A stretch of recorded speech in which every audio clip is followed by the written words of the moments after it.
Hey, everybody, welcome back to Movie Time Minute. Appreciate you being here with us tonight, or with me tonight. Running this solo today. Um, couldn't talk anybody else into making this easier for me this time. So uh, here we go. No, but really, I'm really glad you guys are here with me. Um, it has been a crazy day getting this stream put together, and glad I got it going. And I know we're just a couple minutes late, but not as late as normal. So there's that. I appreciate the ones that are in here with us already. We're going to talk some movie news today. We got just a couple of topics, but we're also going to do our first best years in movies. And tonight we're going to talk 2008. So I'm excited for that. I hope you guys are too. I already see we've got some comments, so I'll read through those here in just a minute. It's going to be fun. All right. Let me do just a couple of things here.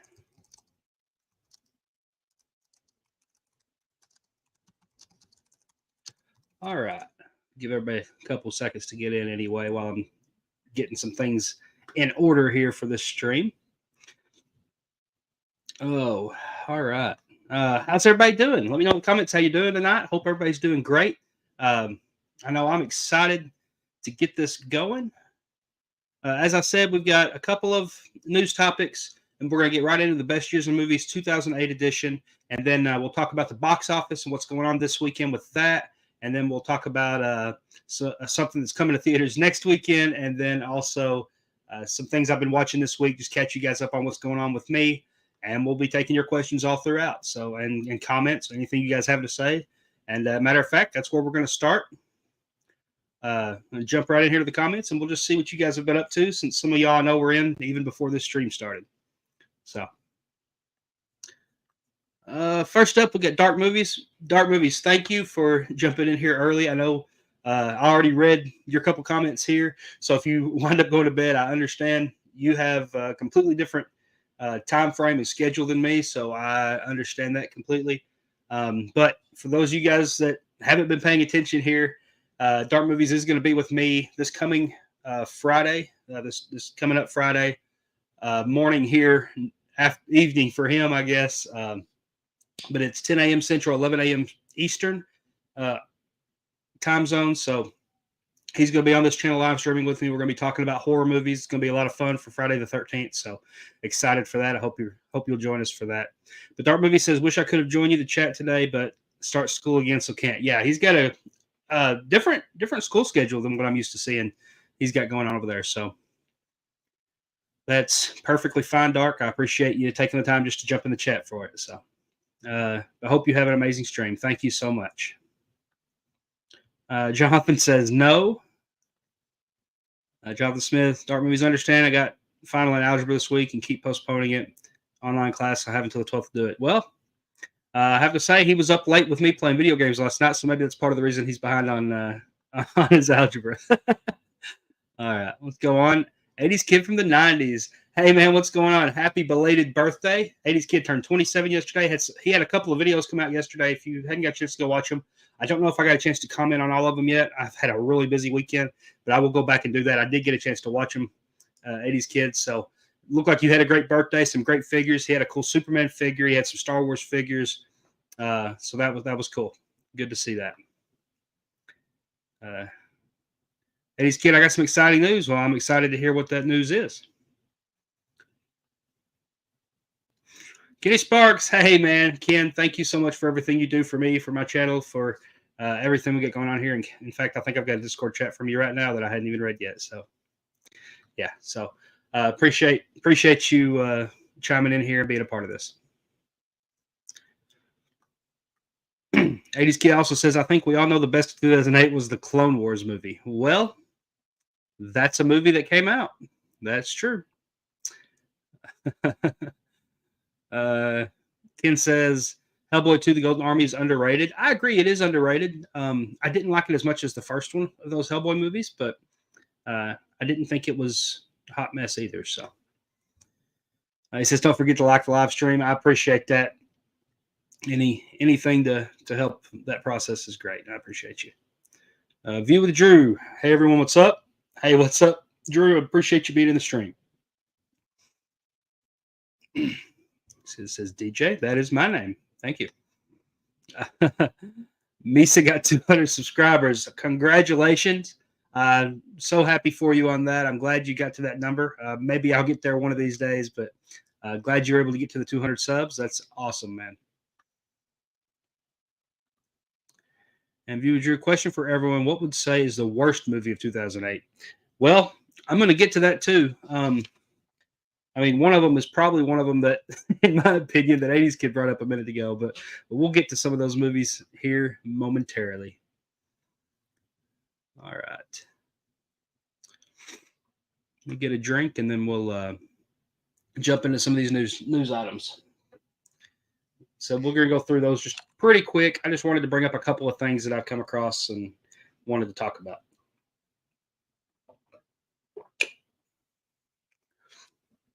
And the first one being, I'm not going to bring up an article for this one. I just want to know you guys' thoughts.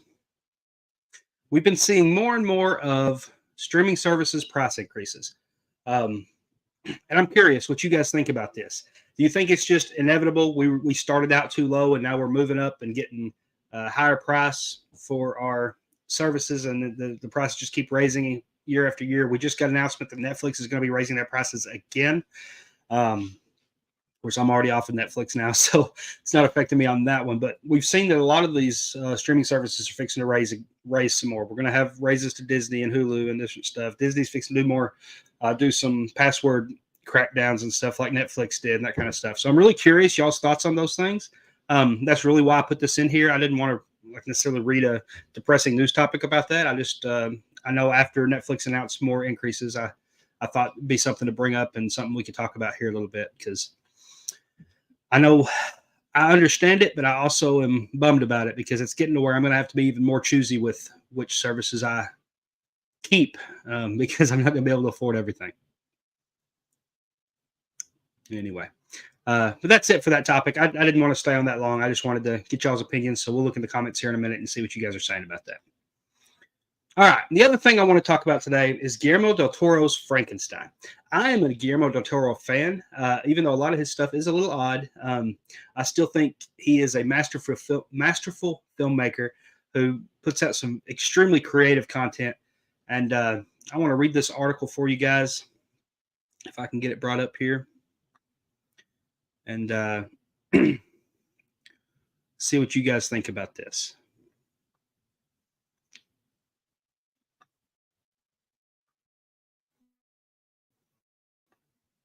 Okay. So,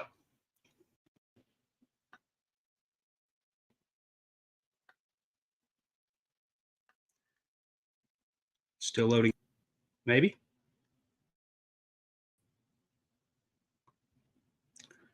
All right. It's going to go as slow as can be here. There we go. I don't know if you guys can see that, if it's close enough up or not, but maybe. Whoop. Maybe it is. Okay. But this is coming to us from Collider. They did an interview with Guillermo del Toro, and really the gist of it is I wanted to read his comment and see what you or not. Okay. I may have to just. Yeah, my camera went out, didn't it? I'll be. Well, I didn't expect all that to happen.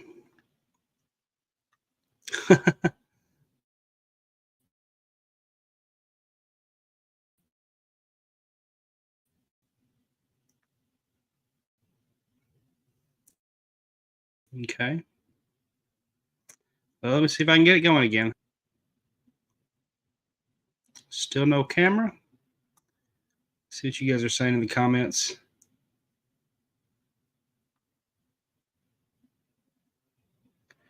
Okay. So nobody can see me still, huh? Well, this is fun.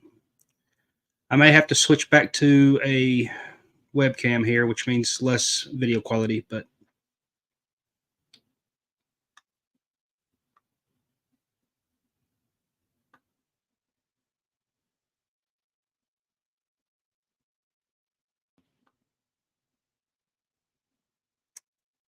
All right. We're going to switch to this camera. It's not as good of a camera. I apologize, but it just seems like when I try to do things with my phone camera, it messes up on us. So here we are. Hmm.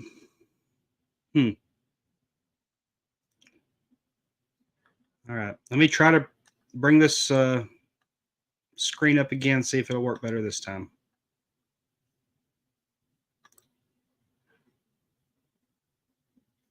There we go.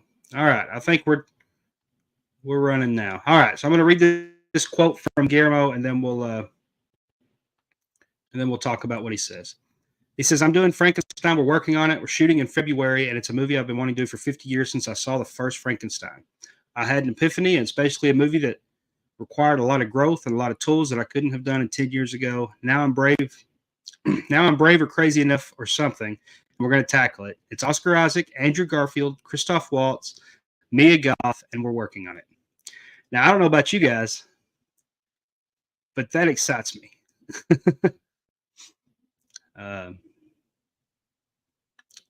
Again, I'm a Guillermo del Toro fan, and him doing something like Frankenstein and with that cast, I think that's going to be pretty fun. I'm excited for it, and uh, I hope it turns out to be good. But what do you guys think in the comments about that? Let me know. I'd love to hear your thoughts about Frankenstein. And yeah, that camera going out just completely messed me up. I've lost all train of thought here, so I apologize. Maybe I can get back on track here. Let me see if I can mess with my camera one more time and see if I can get that to work. I hate that this.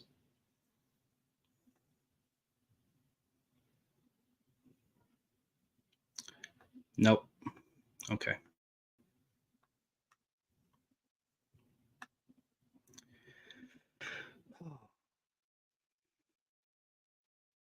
Now I can't get it to load up my other one.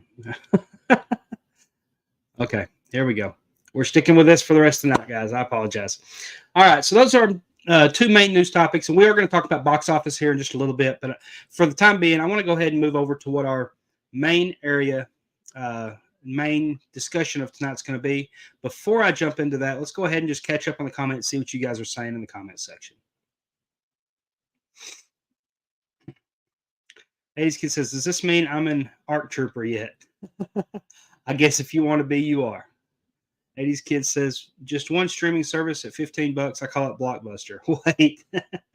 Yeah, well, $15 don't sound like that's probably going to be where we're going to be at with stuff. 80s Kid says, "Frankenstein." Okay. Yeah, I think it's going to be fun. Kid says, "Oh, gee, it's DJ with a Yoo-hoo. Never leave home without it, except I am home. So obviously I'm not leaving home without it. But yeah, got my Yoo-hoo. Maybe it'll keep me sane tonight because I feel like I'm not." All right. This camera, man. All right. Ken says, "A lot of great movies came out in 2008. I agree. It was one of my favorite years in movies. Of course, 2008 is the year I graduated high school. And like, just the excitement I had that summer, that first summer out of school, going with my friends to see movies. That whole year was just a fun time for me. It was one of the years that I watched the most movies of any I've probably watched until the last couple of years when I've really gotten into it bigger. As far as in theaters. And so that's one of the reasons 2008 is so special to me, because there were so many things I got to see in theaters that year, and it was just a lot of fun. So we're fixing to dive right into that in here in just a moment. Ken says, "I had no idea Tropic Thunder and Iron Man came out the same year." Yeah, 2008 was the year of Robert Downey Jr.'s comeback for sure. Between those two movies, and I mean Tom Cruise comeback too, as far as Tropic Thunder goes. But we'll get into that too in a little bit. Those two movies were definitely two of the top movies that year for me. I loved them. Ace Gift Night says Wally. Yep, another one. Ken says Eagles won. We're 5-0. Well, good for y'all. Go sports ball. All right. Ken says watching the Cowboys lose 14-0. So pretty good night. Oh, that's sad, man. Don't say that. My dad's a huge Cowboys fan, so I always want them to win just so that I don't have to hear about it from him whenever they lose. It's always a lot more peaceful when they win just for that reason, whether or not I'm rooting for him or not. Although I do have a Dak Prescott Funko Pop somewhere around here, but not that I actually watch the team. Again, that's for my dad. 80s Kid says the McFarlane Superman's amazing figure. Yeah, I saw you open up that. That looked really cool, man. I'm glad you were able to get that one. Kid says happy belated birthday, 80s Kid. And then he says I had the best Star Wars birthday party. Yes, we had blue milk. Hey, that's pretty cool. I'm not sure I could bring myself to drink blue milk, but that's pretty cool. And Ken says worst movies to the night, probably those spoof parody movies that didn't understand that Scary Movie was dying out. Yeah, so there were 3 of them that year. I think there were 3 of them. One of them I actually liked halfway. Not really, but I had fun with it. So maybe we'll talk about that here in a little bit. But I think it's a little underrated, one of those spoof movies. Ace says, thanks, Ken. Ken says, superhero movie and Meet the Spartans are 2 examples. Well, one of those 2 examples is the one I just was talking about that I actually think is actually halfway decent. So, and if I'm not mistaken, I think Zach Milne has one of those 2 movies on his, what do you call it?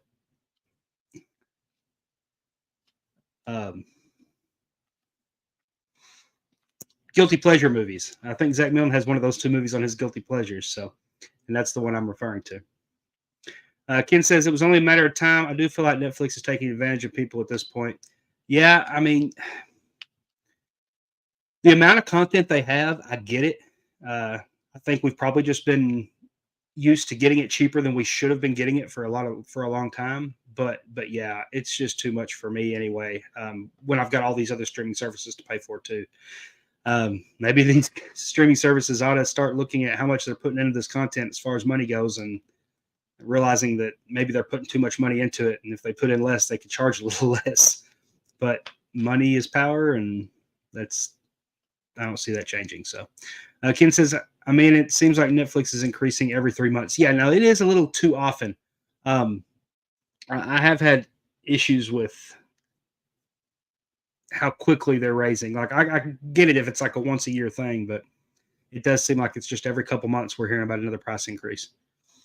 Ken says Guillermo del Toro is a cinematic genius. I agree. Pan's Labyrinth is proof of that. That's a fantastic movie. I mean, I even just this last year I loved that Pinocchio, so enjoyed that a lot. 80s Kid says y'all should have seen my dance moves. Unfortunately, nobody on YouTube will see them. Well, I hope somebody in the family got to see them then, buddy. I hope they did. I'll bet you put on a show. All right, we're going to stop the comments there and get into our main topic. All right, one more drink. I know I'm going to run out of voice with this.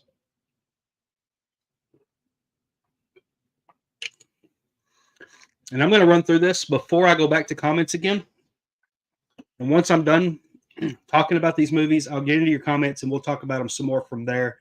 And then after we're caught completely up with comments after that, we'll switch back over and we'll go over the box office numbers and all those things we still got to talk about tonight. So, all right. Oh, Ken says, I'll be on in a second. Are you wanting to talk I'm curious if he's going to talk the 2008 movies with me or what he's getting on here, getting on about here. So I guess we'll find out soon. 80s Kid says, see you soon. Okay. Yeah. Now I'm curious what's going on.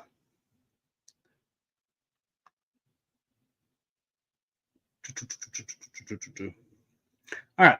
So while I'm waiting to find out what's going on with that, I want to talk to you guys about what this is. So the best year in movies is something I'm going to start doing once a month. I'm shooting for every second Sunday night during the Movie News Minute live stream. And just to kind of change things up and give a little bit different topic once a month to, break the ice a little bit with you guys, talk to you about some of these years that I think are great years in movies, all that sort of thing. And I want to do that with y'all. A's Kid says I'm still here. Okay, that's cool. That's cool. So the idea is I'm just going to run through and give you like a list of 10 or so movies that I think are some of the best movies from that year and just talk about what that year meant to me as a movie fan and how excited I was getting to see some of these movies and those sorts of things. And what I'd like for you to do in the comments is whenever I finish talking about that particular year, I want to have my comments just filled with things we can talk about those movies that I mentioned and maybe some others that I forgot or didn't mention or that meant something to you as well. And I think that's going to be a lot of fun. So that's kind of the idea behind Best Years in Movies. And I hope it's going to be something we can have fun with. All right. I'm just going to go ahead and get started.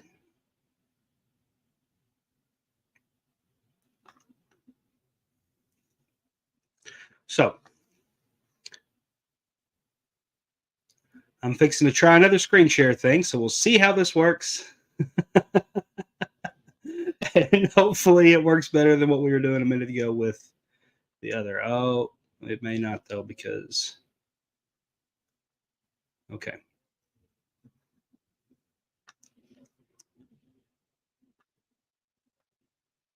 All right. Here, share. Okay. See.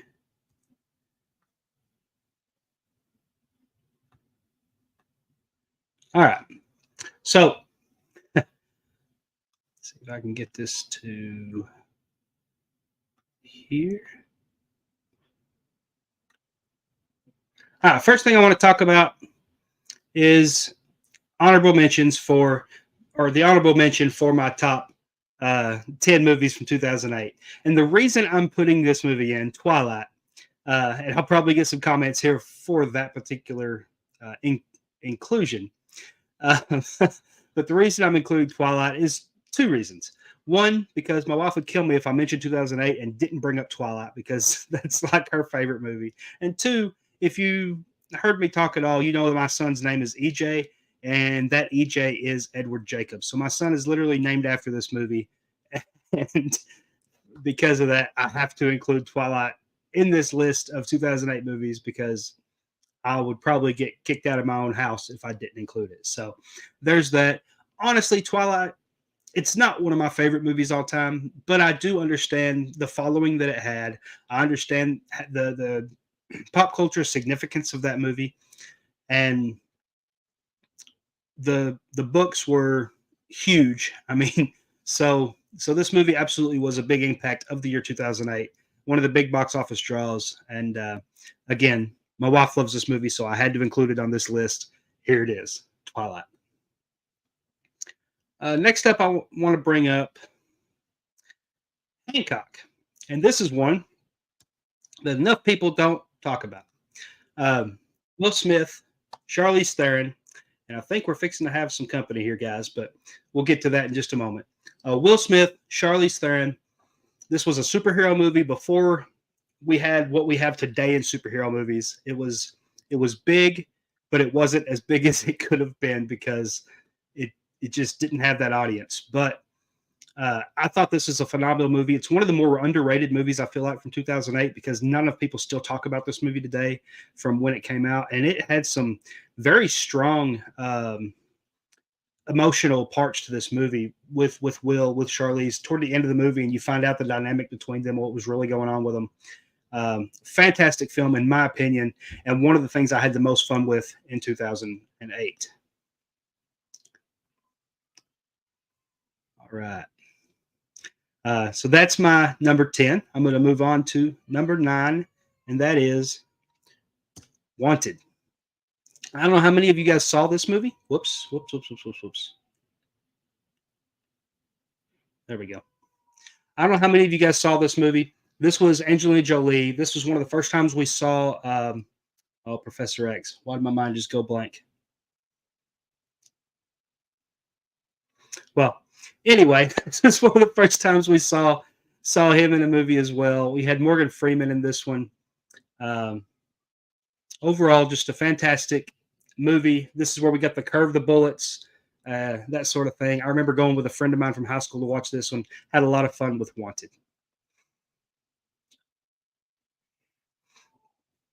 All right. Next up, just to keep going with my top 10 from 2008 before I just go into a generalization of the movies from 08. I think, boy, this is tougher to navigate than I thought it was going to be doing this. Can't do it both at the same time. All right. Kung Fu Panda. I don't know how many of you guys were big fans of Kung Fu Panda. We got to see Jack Black do some voice acting in this, and it was fantastic. One of the best animated movies of that year, even though there were several animated movies that come out in 2008. This was one of the best ones. Jack Black absolutely killed it in this role, spinning off to a bunch of sequels. If you have seen those movies. Oh, we got something going on. Hey, I'm fixing to surprise you guys here if it's very much of a surprise. And I'm going to take this off for just a moment and bring on a friend. Welcome, Ken. What's going on? Hey, what's up? Not much. Through the 2008 movies right now. Yeah, you got some flashing lights going, it looks like. It's funny because the lights that are actually in this room are not flashing. So I don't know what's going on with the screen. That's okay. That's okay. Yeah, Alexa, light off. All right, so yeah, we got some poltergeist stuff here. I think that the devil is mad that I gave Exorcist Believer a bad review. So it may be. Hey, Mama Minute. Hey, what's going on, Mama Minutes? Yeah, that could be the case. I'm not sure.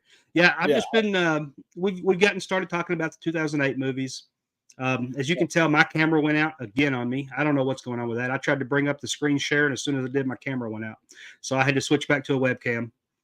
I'm going to have to figure out what's going on with that. But so here's the funny thing: all the lights in my room are off.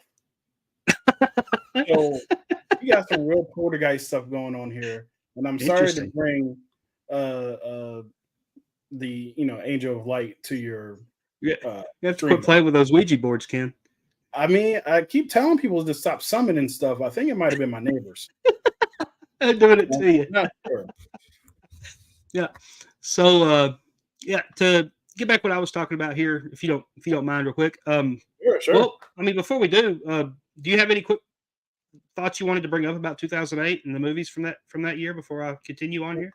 Well, yeah, it seems like 2008 was just as much a formative year for me for movies and my love of movies as was 1994. And we've discussed that ad nauseum. But Iron Man and Dark Knight and Kung Fu Panda is.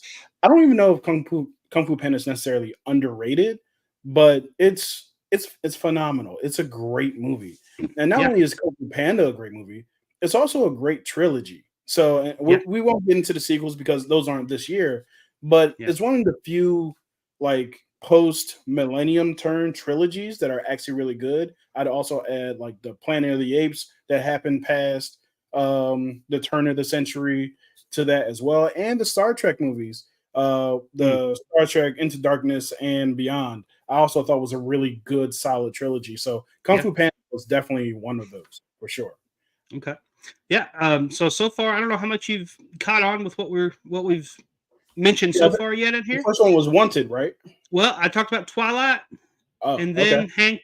I said I had to bring up Twilight because both my wife, it's one of her favorite things in the world, and we named my son Edward Jacob, so I had to bring up Twilight. Hancock was one I brought up, and Wanted I brought up right before Kung Fu Panda. So those are the ones I've brought up so far from that year. And of course, I'm just putting up like 10 movies that influenced me that year. I've got a list here. I'm going to read off in a little bit of some of the movies that come out that year, and there's like 40 movies on this list, like that were movies that I thought were huge. So so I'll stand by. I'm going to figure out what's going on with this poltergeist in my room. Okay. But I'm here for you. Okay, I got you. So I'm going to bring up the next movie now. Talked a little bit about Kung Fu Panda. Let me see. I'm going to bring this back up here and go to the next one, which is Forgetting Sarah Marshall. I love this comedy. Jason Segel, uh, uh, Russell Brand, Mila Kunis, or Mila Kunis, however you pronounce her name. Wow. I'm not doing good with names tonight. Kristen Bell. So there we go. Because that 2008 we had Christian Bale and Kristen Bell both making big movies. So yeah, the Bale and Bell connection. Yeah, this was an extremely funny movie. I had a lot of fun with this one. It really put, like, to me, Russell Brand on the radar because I didn't know much of his stuff before this, and I just had a blast with this movie. Did you watch Forgetting Sarah Marshall, Ken? I gotta tell you, I've never seen it. Never saw it. Okay, and a few years later, they had that spinoff, Get Them to the Greek, that come after this. Oh, was that? I didn't know those were connected. Yes, yeah. Jonah Hill was in this one as well, and then of course Jonah and Russell went off to do that movie together after this. So. Oh, nice. Yeah. Sorry for the rustling. You're good. You're good. So yeah, this was one of the big comedies that year. Not the biggest comedy that year. We've got a couple others to talk about here in a minute, but that was one of the big comedies from that year. Really funny. If you guys never watched Forgetting Sarah Marshall, I highly recommend it. This is one I watch at least every 2 or 3 years myself as on a rewatch. So, all right, next up, I want to bring up WALL-E.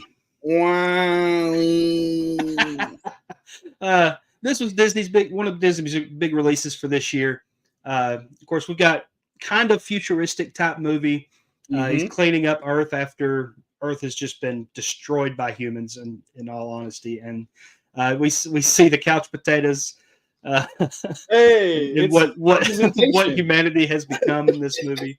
A lot of this movie, what I really love about the WALL-E movie, so much of, especially the first third to half of this movie, is told without any talking. I mean, it is all just noise, like you hear the robot noises, and you have the environmental. And I'm a sucker for that kind of stuff. If you guys watched my recent Fox and the Hound review, I talked about how much of that movie, because there was a lot of dialogue in that movie, but a lot of it also was told with just the score and the visualization of the characters and stuff. And I love that kind of thing in a movie. So WALL-E was definitely one of those that did that for me on that. Yeah, WALL-E was great, man. WALL-E is one of my favorite. I was about to say Netflix, Pixar movies. I was about to say Disney, Netflix. No, Disney Pixar movies come out. Exactly what you mentioned in terms of the pretty much no dialogue until they get on the ship. Yeah, I used to annoy the hell, because 2008 was the year I went into college. I used to absolutely annoy the hell out of my roommate, because I would just say WALL-E like all the time. It was like my catchphrase. That's pretty good. At one point. So, and then then one of my other friends would respond, Eva, and then we would just we were crazy in college. That's great. I like it. Were crazy. Yeah. WALL-E's great.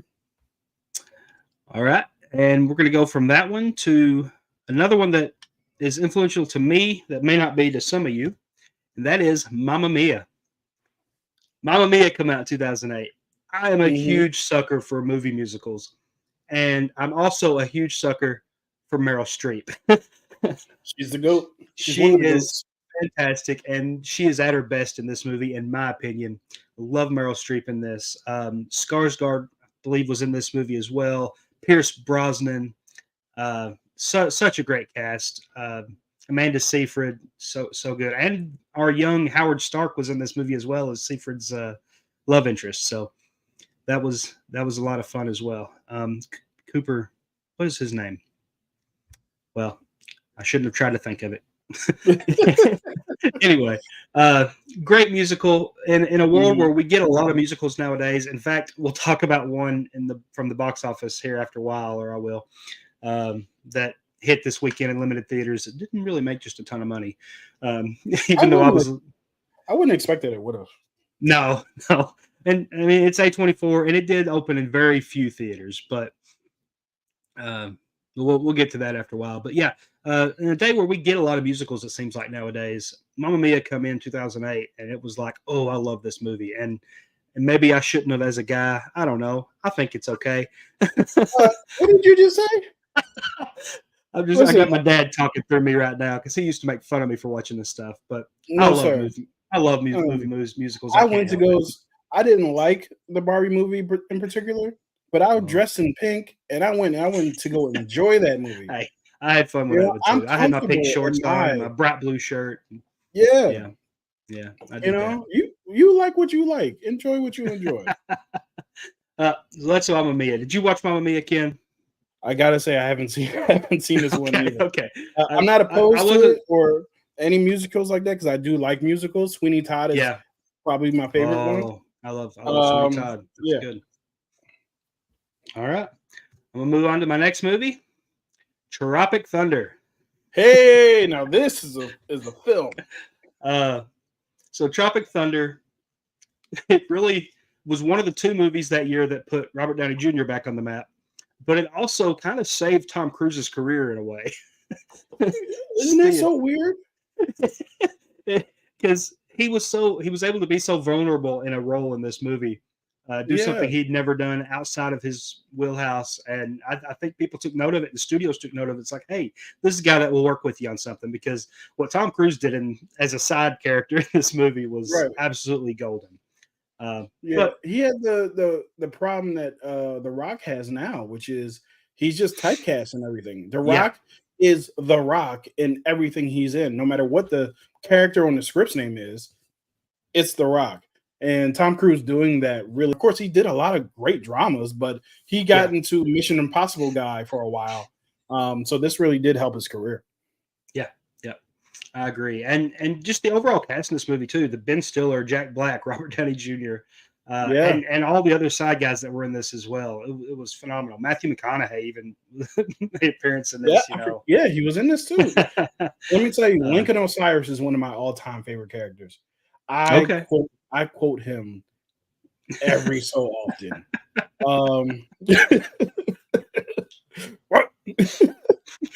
I love gonna call up some of them greens, get some crawfish at the patio, get some crab apple for dessert now. Yeah, hell yeah. It's like I always hear people say, "Oh, they couldn't make this movie, or Downey Jr. couldn't play this role again nowadays." I'm like, no. He can still do this. This is fine. The genius of it was having an actual black man on the cast to call out the foolishness of the overdoing of method acting, which Jared Leto clearly didn't get that message. But yeah, it was genius, man. I really love that movie. Yeah. I agree. So Tropic Thunder is one of those, and I know my mom is probably in those comments talking about how stupid this is. I'm sure. I'm not looking at the comments yet until I'm done with this because I don't want to be affected by that yet. So, but anyway, I'm gonna move on to the next movie here, and that is the other Robert Downey Jr. movie, Iron Man. This is now, a lot of y'all probably putting this at number one because of what it did, and that is kickstart the MCU. Yeah. I've got it a little further back just because there was a couple other movies that just meant more to me personally than what this one did. And that's why it's at 3. But I mean, hey, number 3 for me for 2008 with all the movies that come out that year, that's pretty high standard for me, in my opinion. So, but yeah, this is what kickstarted MCU. This is why we have the movies we have today, is because Jon Favreau directed a movie with Robert Downey Jr. that nobody saw coming as a when this was announced, nobody saw what was going to come. Yeah. From this, when we're getting ready to go see it and stuff. I mean, it just wasn't. I was 18 years old. I was going to college. I don't even know if I knew that this movie was coming out when it came out. So when I finally did see it, I loved it, of course. But I think I actually saw this movie. I really feel like I've seen this movie closer to around when not Iron Man 2, but when the Hulk came out, because so that was only like a month later. Yeah, which is crazy, right? Yeah, both of those movies came out 2 months later, within a month of each other. Yeah. One of them was great. Yeah, one of them wasn't. I don't hate The Incredible Hulk. I'm going to say that. Like, I don't think it's a bad movie. I'm sorry. I think it's fun. Edward Norton was not as bad in that as a lot of people tell me he is, but he wasn't bad. He was. He was. And some of the action, like compared to, so I'm looking at it as I'm going into this and I'm seeing The Incredible Hulk, and I know we're getting off the Iron Man, but Hulk come out this same year too. So, Yeah. and I'm going into this and I'm thinking, well, we got a really bad Hulk just a few years ago with Eric Bana called The Hulk with Sam Elliott playing General Ross and stuff. Yeah. So going into this and getting this movie, I'm like, well, at least it was better than that. That was my thought process at that time. So maybe that affected my You know what's funny liking about that? I think I was in the minority when that Hulk movie came out of really liking it. Oh, really? Loved that movie. And I didn't find out that other people didn't like that movie until later. I was like, oh, hey, yeah, you remember the Eric Bana Hulk, the one with the screen would turn into like a comic book strip, just like the comic books. Wasn't that cool? And then he fought his cloud dad, and in that scene where he fights the dogs, it was amazing. And everybody was like, "What are you talking about?" I was like, "The Hulk." It was like, Nick Nolte was the villain in that one too, right? Who? Nick Nolte. Nick Nolte. Nolte was the villain. Yeah. Old gravel voice. Yeah. He was. That movie. We'll see. I did not have a great time with that one. So when I got to Incredible Hulk, I was in. That I went back and watched it, and I was like, "Ooh, I don't know. Maybe my taste matured a little bit." But yeah, that happens. That happens. Yeah. I used to think I liked Master of Disguise, and oh my gosh! So back in the day when we had VHSs.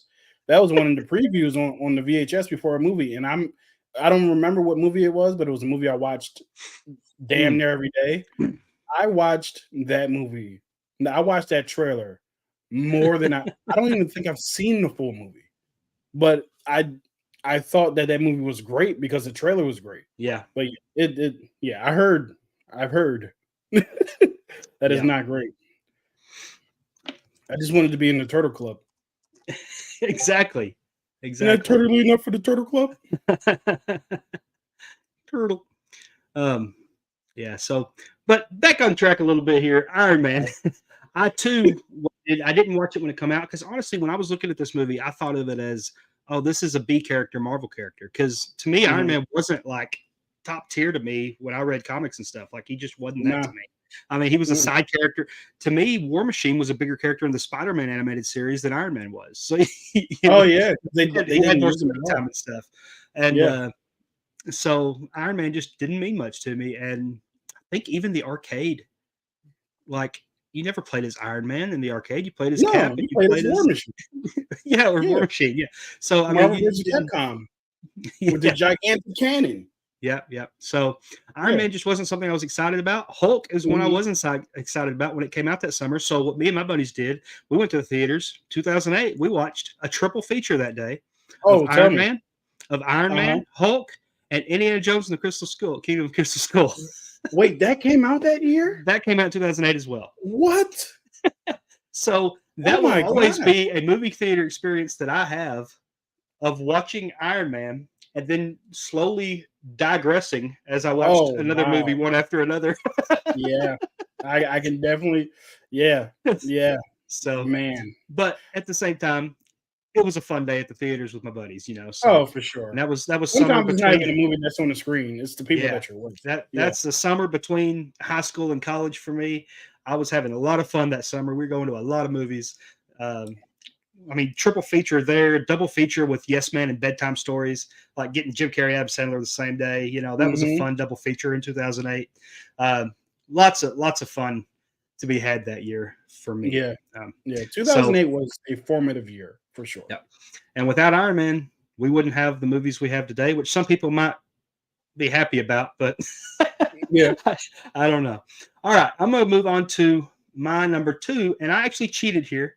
Because I've got a couple of comedies and I couldn't decide which one I wanted to have on my list here. So I just put them both on number 2 because I love these movies so much. And one of them is the one I consider the most underrated movie of 2008. And those are Step Brothers and Yes Man. Okay. So Yes Man is the most underrated movie of 2008, in my opinion. It is one of my favorite Jim Carrey movies. Jim Carrey, Zooey Deschanel, Terrence Stamp. Jim Carrey acted his butt off in this movie for both comedic and some seriously serious tones that he got into with this for what the theme of this movie was, and just saying yes to everything and the consequences that come with that or don't come with that.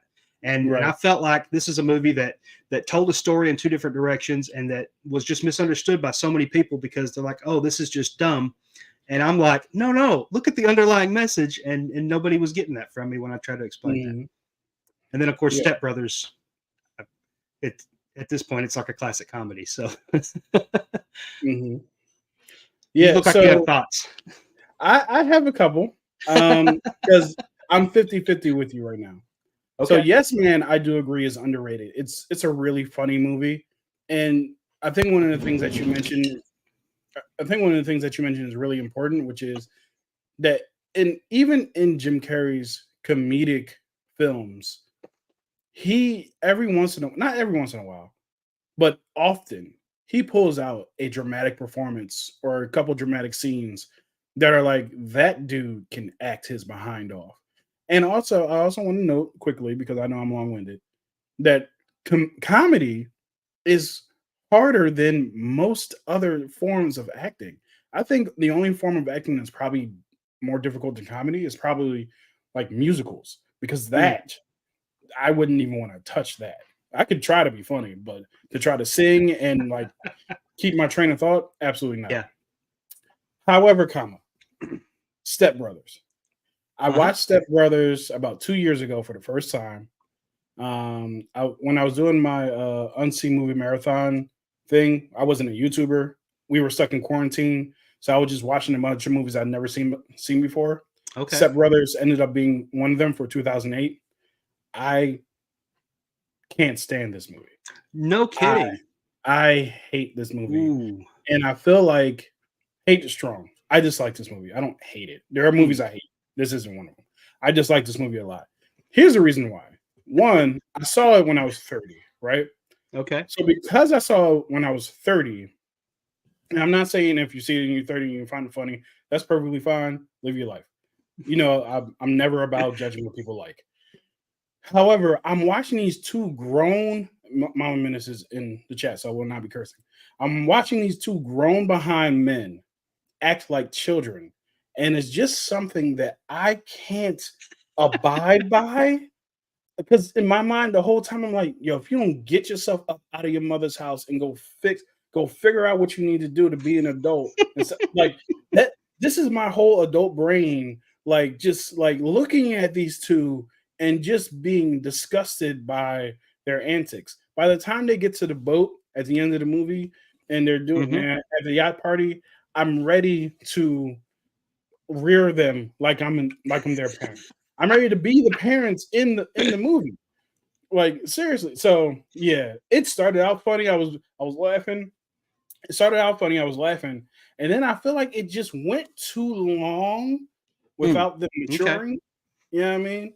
Because there's a very big difference between what Step Brothers does and what Dumb and Dumber does. Like there's two different kinds of lack of awareness, I'll call it. Yeah, Dumb and Dumber can't help themselves. Yeah, they're just, you know, they are who they are. Yeah, these two, I can't. So yeah. So the reason I think that I still laugh at this movie and why it still works for me every time I watch it, because I watch this movie, I don't know how many times I've watched it, but I've watched it several times over the years, and whenever I see it or think about it, I'll put it on and watch it. This movie, not only do I quote probably second most to Anchorman, which is one of my favorite movies of all time.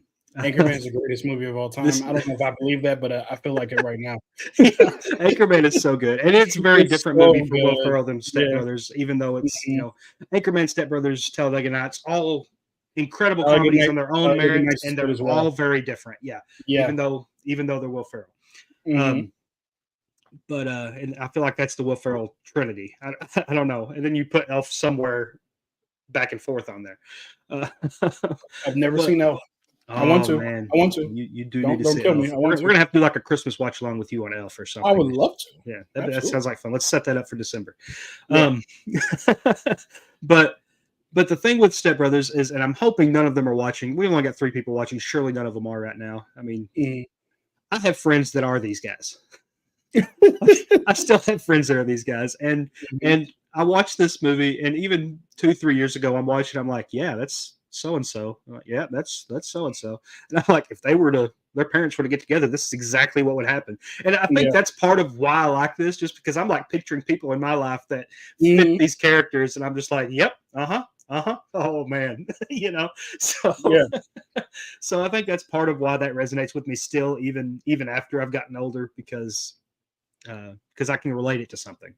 No, I understand, totally understand. Yeah, and like I said, I don't try to yuck anybody's yum. If you love it, I love it for you. There are some funny moments in the film, Mm, and then it just lasts about a half hour longer than it should. yeah, Um, Before it even gets to like a modicum of maturing or resolution. So that's why, because yeah, typically in movies like this, they start off this way, and then at some point they turn the corner. I don't even remember if they ever turned the corner. I feel like they turned the corner like in the last second of the last moment. yeah, like right at the end. Yeah, Yeah. yeah, and even then, you're like, I mean, kinda. Mhm. So yeah, Remember, I totally understand that. what was the Adam Sandler movie where he was taking care of that kid? Um, Big Daddy. Big Daddy. That's Yeah, an example of what I mean. Where it's like, okay, at some point they turned the corner, and I was like, yeah, got yeah, it. It's yeah. awesome. Figured it out. Yeah, Yeah, yeah, these guys are still children even after they're grown up. After they, yeah. even when they finally grow up, they're still acting like Mhm. children. Yeah. All right, I'm going to do one more on these, and then I'll just go Sure. through a list of the other things that came out that year, get a couple final thoughts on that, and then I'm going to jump over to comments. Okay, sounds And great. you feel free to stay as long as you want, chat with Mhm. the comments with us if you want, or if you need to go to do something, that's perfectly fine. I ain't trying to hold you to it. I appreciate you Yeah, jumping in with me. So no problem. You I let me know. definitely already feel more comfortable once you got here than what I was stumbling around before. It was a mess getting started Nah, today but for I some got you reason. back So at all times. I got you back. I appreciate you. All right, so I'm this watching the last one. Cowboys lose, so I'm having a good time. All right. And I think everybody knew where this one was going. For the final movie I want to talk about here, The Dark Knight. Yes. Um, Up until recently, this was my favorite Batman movie, and some days it still is. Uh, Mhm. uh, and not only that, this is like a top 5, if not a top 3 or comic book movie for me. Um, just because I love what this did for me in 2008, because I'd seen some great comic book movies up before this. I got to this and I'm like, dang, this could win Oscars, and I Yeah. never really felt that way about comic book movies before Dark Knight got here. So that's kind of my thought on that. I remember going to the theaters to this and I was just like, wow, that opening Yeah. scene before we even see Batman, just that Mhm. opening scene, the bank heist there, and that kind of stuff. I was just like, this is another level for a comic book movie. Yeah. So what's interesting for me about this, and I agree with you. This is the Rogue One, Empire Mm, Strikes Back thing for me, where they're both tied. They're both okay. very different, but they're both so good that like the Batman is what we're talking about, as the other one, and Yeah. because I love that movie That's too. that's what I'm referring to in case nobody Yeah, caught on to that. yeah. So this movie, I had actually an interesting relationship with this movie too, because I feel like I was one of the few people who did not like Batman Begins. I couldn't Hmm. stand. I did not like it at all. I like the ending train fight, but other than that, I'm sorry, I'm long winded. You know this. You're good. You're good. It was just the Scarecrow and the burlap sack for me. I'm like, if I'm going to see Scarecrow on screen for the first time, you got to do better than a suit and a burlap sack. Like, yeah, I just couldn't. I couldn't get over that. Okay.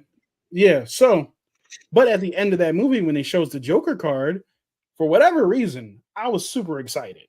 So when the movie finally comes out, and we're seeing it through social media, because remember when Heath Ledger first was cast, we were like, the guy from that, and honestly I had no idea who he was, so I had to know the guy from that thing. I'm like, oh, I don't know this guy, right? So when I'm watching the movie, I'm in the theater just like you, the bank heist happens, I'm like, this is different. Yeah. Okay. He does the smoke thing and leaves. I'm like, huh, okay. I was so skeptical. And then where it turned for me, it didn't even turn for me at the first scene where he not when he kills Gamble. Um in the first scene where he introduces himself to the mobsters and he puts the pencil through the guy's Oh, head. show you a magic trick. This is all sounding very Yeah, very violent. we'll Where make it this turned pencil for disappear. me was when he was driving the tractor trailer and it said slaughter on the side, but it was laughter. For what, like me not knowing that putting an S on laughter spelled slaughter, and then him doing that, my mind exploded, and I was like, "Oh my god, this is the greatest thing ever!" And then Batman is on the motorcycle, and the wheels on the back and the front spin Yeah, sideways, and I'm just like, "What is happening?" Like it was one of those moments. I was like, "I don't know what I'm watching right now. This is great." And then the trailer flips over, and I'm like, "What is happening?" Like I was yeah, loving it. So yeah, it's definitely one of my favorite. Like, just thinking about it now, I'm like, I want to watch it. yeah. Like Right. yeah, so I love this movie. I love, and not only that, not only all of that, DJ, Hmm. it did Two-Face so well. So, I've never seen Two-Face being done that well in my life. I yeah, loved it. Not the acid, but the gasoline and the half the face and the and then Maggie Gyllenhaal dies, and I'm like, I didn't know you could kill people in superhero movies. Like it was like, this is great. This is yeah, fantastic. So yeah, man, yeah. I absolutely love this movie. Ended kind of on a dark tone. I It mean, did. It did. He so was the bad guy. Yeah. Oh my god, this movie is I, great. I love this I've had a hot take for a while that a lot of people argue, or people used to look down on me for even saying, but movie. I think Aaron Eckhart's Two Face was even better than Heath Ledger's Joker in this movie. Because of the way his character turned and the way Mhm. he portrayed that when he did it, when that Yeah. happened and everything, like I just thought that was a masterful performance by Aaron. And I Yeah. don't think he gets enough credit. Maybe he wasn't better than Heath, but because he Mhm. gets so little credit for what he did with that Two Face character, Yeah. He's I never just feel mentioned. right. Nobody brings He's him the up, and I'm like, perfect dude, he version of was a one of the Two-Face. best villains we've ever had in comic books Yeah. because of the way that happened. So, You want to know the best part about it? huh. I saw the trailers, of course, before the movie. For whatever reason, it never occurred to me that Two-Face was going to be in this movie. Even when I was Mm, watching it, like until the thing happened with his face, and then Heath Ledger comes into the hospital with the nursing gown, which was one. I want to know whose idea was because that was great. yeah. I'm like, oh wait, we get two villains in this, and remember that was at the time when putting multiple villains in your sequel was the big thing. But they Hmm. didn't even announce it as if Two-Face is going to be in it. It was just like, No, oh, we but had he is Harvey going to be in Dent. it. Yeah, Right. Maybe yeah, he'll be in the third one because they're setting it up or that kind of thing. But the fact that he was in it, man, that and his role in the film is just as important as everyone else's. So mm, yeah, I love this movie. I don't know if I agree that his performance was better than Heath's, but I don't blame you for feeling that way. I'm not going to excoriate you about it. yeah. However, he was good. He was great. He was fantastic. The writing on that was great. And shout out to Martin Scorsese who says, we need more directors like Christopher Nolan who aren't doing superhero movies after he made one of the best superhero movies of all time, as Yeah. well as one of the best superhero movie trilogies of all time. Because I did go back and watch Batman Begins, and I do have a much better appreciation for it now than I did back then. I actually It was like a it better few of those than highlights. Rises. Yeah, I don't blame you. I don't blame you because Rises. Have you ever noticed that all three of them are very different movies? Very Like much so. very different. Yep. Like even like the so Dark Knight Rises or Dark Knight Batman Begins is a lot slower, a lot darker, not as Mm, much humor involved. It's yeah. very dreary. The second one is dark, but it's light in some ways, and it's more like I don't know, it's smarter, if you will. And Hmm. the third one is just a a Batman the animated series cartoon come to life. It's much more That's comic it. booky. Yeah, It it's seems like much the more third comedy. one. Yeah, And I like all that's a three of word. them. I don't All comic booky. three. Yeah, I like all three of them because they're Yeah. all so different. You know what I mean? Except the third one does take some liberties. I'm gonna fix your spine by punching it. The guy who was holding him up in the cave when he was thrown down, he's Yeah. like, Yeah. spinal surgery. Ha! It was like, okay, he can walk now. So yeah, I don't know, but I love Bane. Bane's awesome. I love Tom Hardy. Yeah. He was great. Before I just read out a bunch of these movies here, Sure. do you have anything else that you remember from 2008 that stands out to you that you can add to this 10 list that I've got? Technically 12 list. While you're reading the list, I'm going to pull up my letterbox. Okay. Okay. Yeah. All right. So these were I forgot everything. These were the movies that I wrote down that come out in 2008, and there are more than these movies. These are just the ones that I caught my eye when I was going through this list because I knew a bunch of them, like the ones I mentioned, and a few others. But these kind of caught my eye. The Dark Knight, Twilight, Saw 5, Iron Man, Tropic Thunder, The Boy in the Striped Pajamas, Mamma Mia, Taken was 2008. Taken was 2008? Yes. I never seen it. Step Brothers, In Bruges, I can't ever pronounce that. Indiana Jones and Kingdom of Crystal Skull. I can't believe that was 2008. Forgetting Sarah Marshall, Kung Fu Panda, Curious Case of Benjamin Button was that year. Cloverfield come out in 2008. Cloverfield, I love. The Incredible Hulk, Jumper. That's an underrated movie. Jumper was fun. You Don't Mess with the Zohan come out in 2008. That was a movie that exists. It is. Gran Torino with Clint Eastwood. I like that when I saw it. Yeah. Wanted, which I brought up. Slumdog Millionaire. The House Bunny with Anna Faris. That was pretty funny. The Hurt Locker. Okay. Great movie. I haven't seen it. So this is the one that I kind of like. I kind of like this one. Superhero movie. For some reason, I laughed a lot in that movie. And I was really impressed or happy that I saw Zach Milne put it on his what's that word again? Street list. Well, his list of movies that are, oh my gosh, underrated. Well, yes, but he did a top 10. I know. I feel like Guilty pleasure. Yes. He had it on his guilty pleasure list, and I'm like, superhero movie for that. That is definitely a guilty pleasure, and I appreciate it. Pineapple Express come out in 2008. Burn After Reading, Milk, Rambo. Talking about when he come back and did Rambo again. Punisher Warzone was 2008. 007 Quantum of Solace was 2008. That was not good. The Brendan Fraser Journey to the Center of the Earth. The Sex and the City movie. Another Will Smith movie that I really enjoyed, 7 Pounds. 7 Pounds? I like 7 Pounds. I know everybody's like, not enough people watch that. Will Smith. It's the end of Will Smith. But I was like, no, that was good. It wasn't great, but it was good. But he had 7 Pounds and Hancock come out that year, so I appreciated that.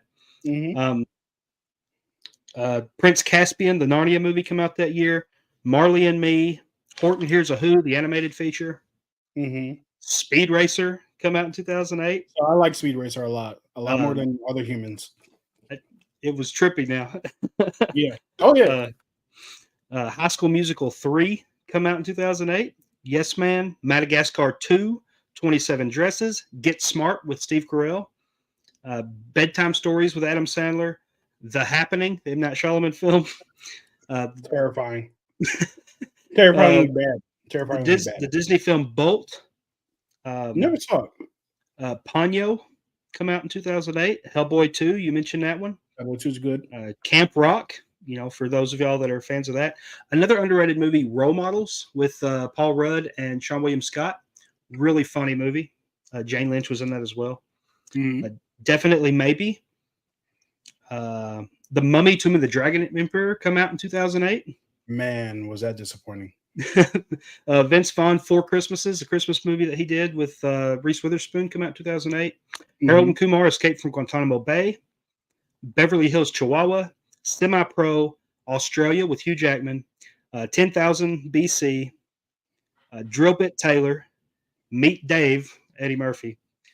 And two worst movies, I would say, from 2008. The Love Guru with Mike Myers.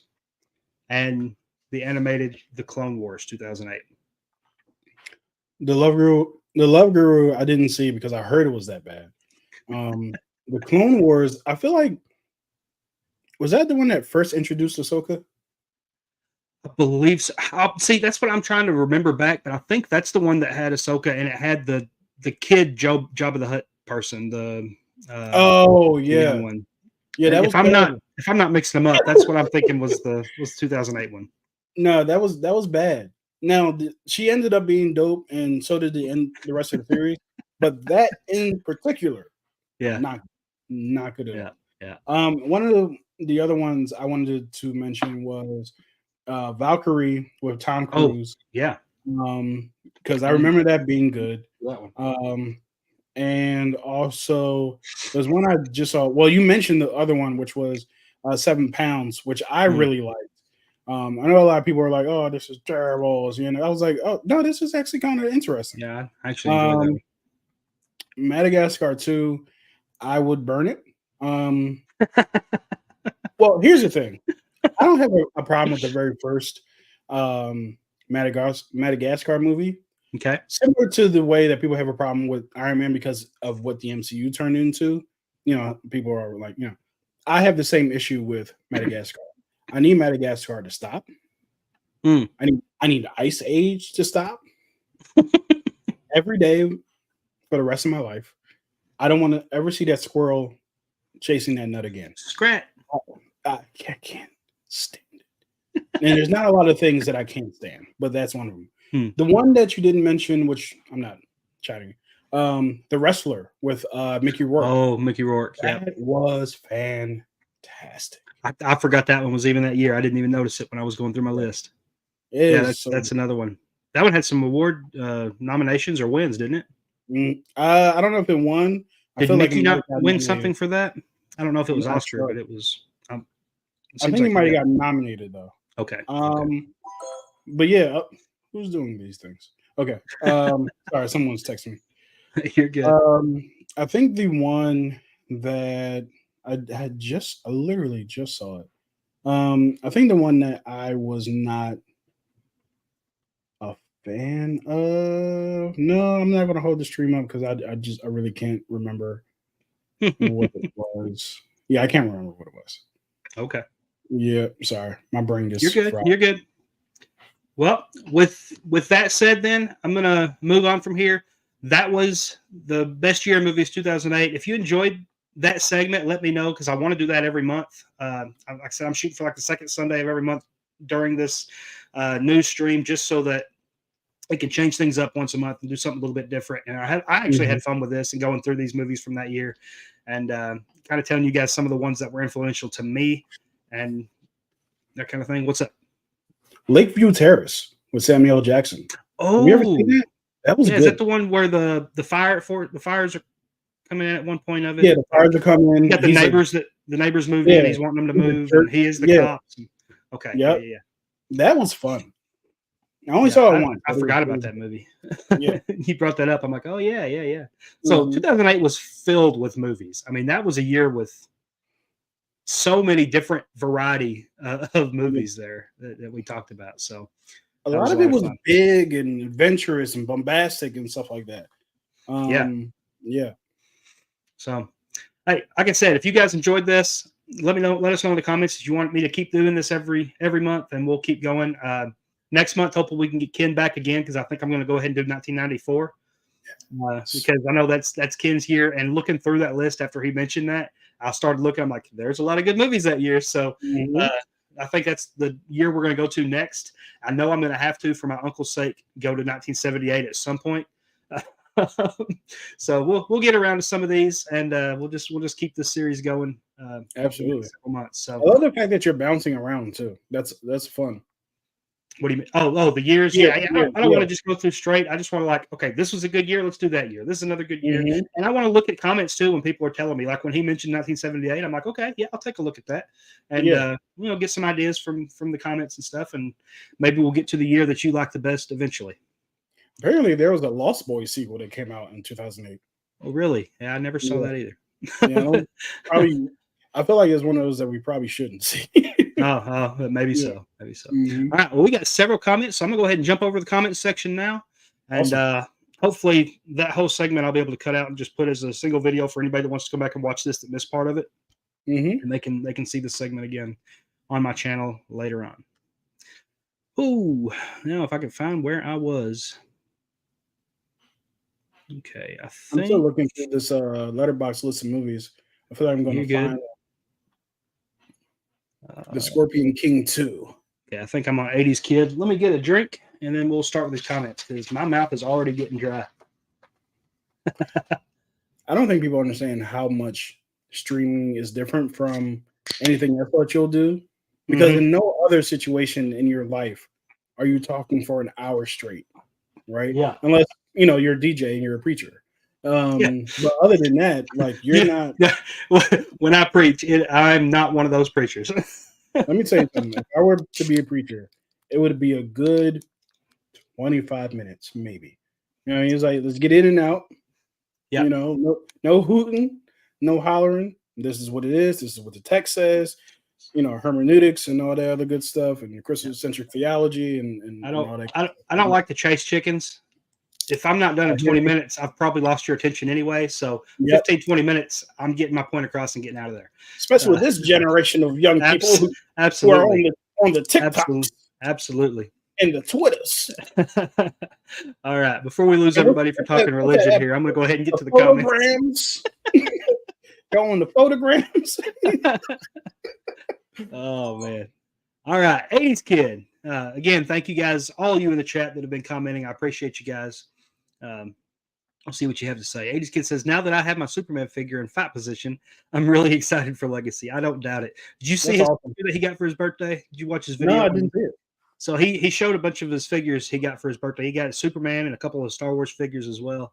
And all look pretty cool. So I'm gonna go to his page right now. Yeah, he got a Superman figure that looked pretty sweet. I think it was a McFarlane. Nice. Mama Minutes, Twilight was great. I know you liked it, and I'm not going to say anything bad about it because I want to be able to sleep in my own bed tonight. Mama Minutes says Hancock was cute. Well, you're making it sound worse to me now, calling it cute. No, I obviously enjoyed Hancock, and I had it on my list there. So, Minutes. Hey, Wanted. I think a movie I missed. Wow, you missed Wanted. You need to go watch Wanted. I know I forgot his name a while ago. I kept calling him Professor X because I can't remember his real name. James McAvoy. There you go, McAvoy. Yeah. I heard you say it, and I wasn't on you. I was like, I want to say it. Yeah, I don't know. Somebody may have told me in the comments too, and I just didn't get to it before because I was trying to stay away from comments because I didn't want them affecting me while I was trying to do it there while I was actually talking about it. So, but yeah, James McAvoy, Angelina Jolie, really great movie. Dark, super dark. Yes, it was. That's when I realized that Morgan Freeman could be a bad guy. Yeah. I thought he was great in that too. Cosmic Broadcast, Tropic Thunder was goated. Man, I love Tropic Thunder. There was. 80s Kid from 90s, I love Kung Fu Panda. Me too. Love Kung Fu Panda. 80s Kid says, hey, Jonah, Ken. Oh, I guess I should tell you, Mom said hi. 80s Kid says, was Ken satisfied with the answer regarding Attack of the Clones? Oh, did you get to watch his video answering questions? I am going to watch it tonight because I forgot. All right. 80s Kid says, Jackie from that 70s show? Yes, and Forgetting Sarah Marshall. That's exactly who that was. Is it pronounced Mila or Mila? Like, I never can get that right. Mila Kunis? Mila? Okay. Yeah, I think it's Mila, yeah. Yeah, she's in Forgetting Sarah Marshall. She was really good in that movie, too. In fact, everybody in that movie was good. And it's one of the funniest movies I've seen. Do what? She was in that 70s show, right? Yeah, that's what he's saying. Jackie from that 70s show. That's who she played. 80s Kid says, Eva? Oh, we're talking Wally, I guess. Yeah. Okay. Wow. 80s Kid, Wally is the best. 80s Kid, I love that robot. He's awesome. Yeah. Jason, what's going on, Jason? Thanks for being in the stream. In the comment section. What's going on, buddy? 80s Kid 90s. I saw your birthday video. That was dope. It was. Enjoyed watching that. Enjoyed seeing everything you got. I like content like that. So that was fun. Yeah. Jason, what's up, DJ and Ken? How is this duo doing tonight? Doing great now that Ken joined. I don't know if anybody was on to start this stream, but if you can't tell, I've already switched cameras because my camera went out again. I don't know why my phone won't stay connected. Probably because this is an old, cheap, no good for nothing laptop. and it just doesn't want to stay connected to things. So luckily the stream is staying without disconnecting because I've got an Ethernet cable run to it now. But yeah, but my camera still keeps going out. So I'm using a bad webcam, and that's the my cheat phone's code. working okay for other videos, but it's just not wanting to work for me for the stream. So it is what it is. And Jason, I'm doing great because our team, Tottenham Spurs from the Premier League soccer, they won yesterday. The Eagles are 5-0 now, not 4-0. We're 5-0. And the Cowboys are getting blown out. So I'm doing great. I'm going to have to get some mad text messages from my dad later, it sounds like. Anytime the Cowboys lose, it's just, whew. You must be getting a lot of text messages then. Well, luckily, my phone's sitting up there because it's supposed to be recording, so I'm not seeing the messages that are coming through. So I'm just going to ignore that until we get done with the stream. But yeah, Jason, doing great. Thanks for joining us. Mama Minute says, Mama movie was good.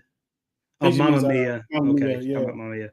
And I taught you to love musicals and sing to all the Disney songs. Yeah, it's her fault.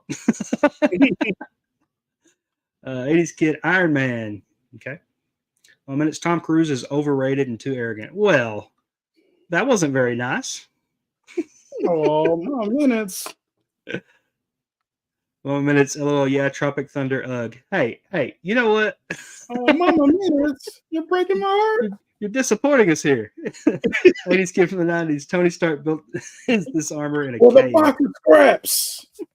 I'm not Tony Stark. Okay, she's redeeming herself. Iron Man was good. Okay, we'll give you that. Yeah. Uh-oh. Jason Entertainment. Hot take. Iron Man is better than Avengers 2012. I disagree. I'm not. I do like Iron Man. I'm not against that thought, but I'm also not. I'm half and half on that. I feel like if you like Iron Man more than Avengers, that's totally fine. It's not like you said the Incredible Hulk is better than Avengers. Then we'd have to have, some billable hours, some therapy time, some conversations. But yeah.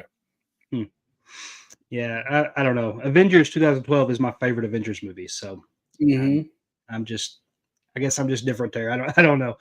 No, I love that movie. That movie changed my life.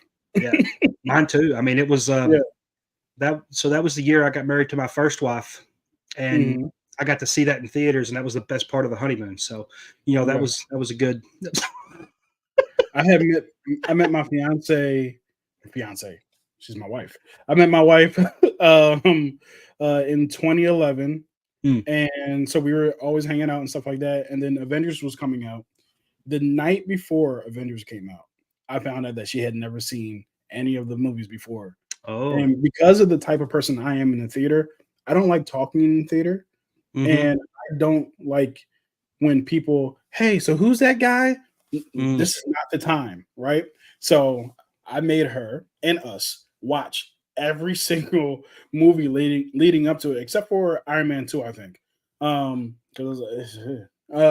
So before the night before, and then we went to go see Avengers. No questions were asked to me during the film, and I felt great because I could just focus on the magnificence that was in front of me.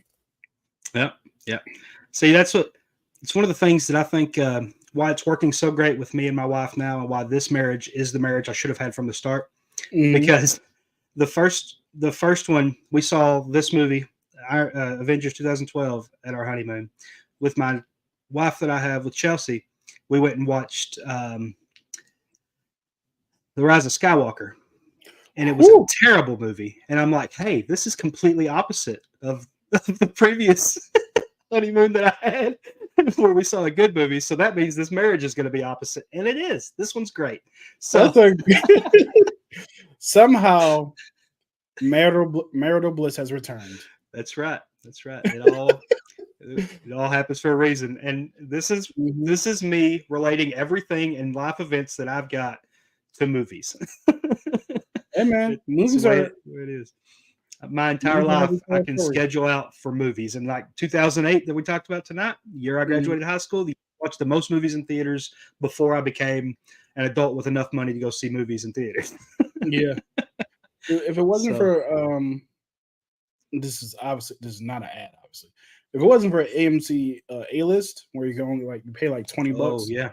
and you get to see like 3 movies a week, I probably wouldn't be seeing as many movies as I see now. Oh, I wish I had an AMC here. Yeah. So bad.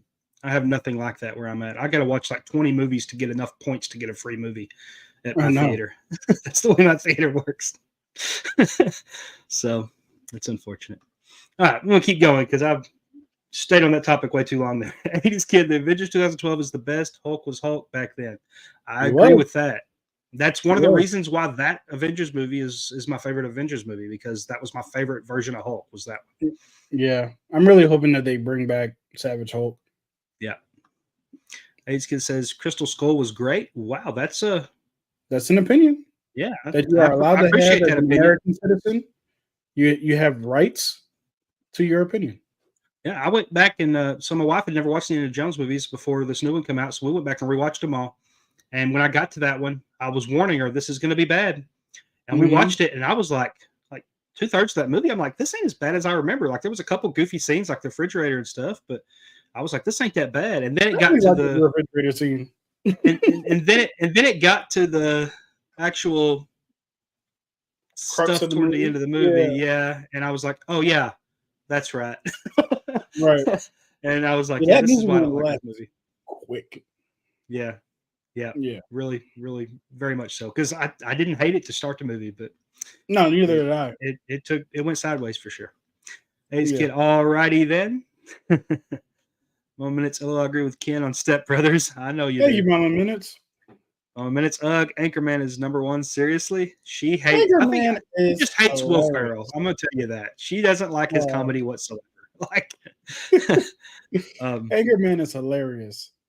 I love 60% of the time, it works every time.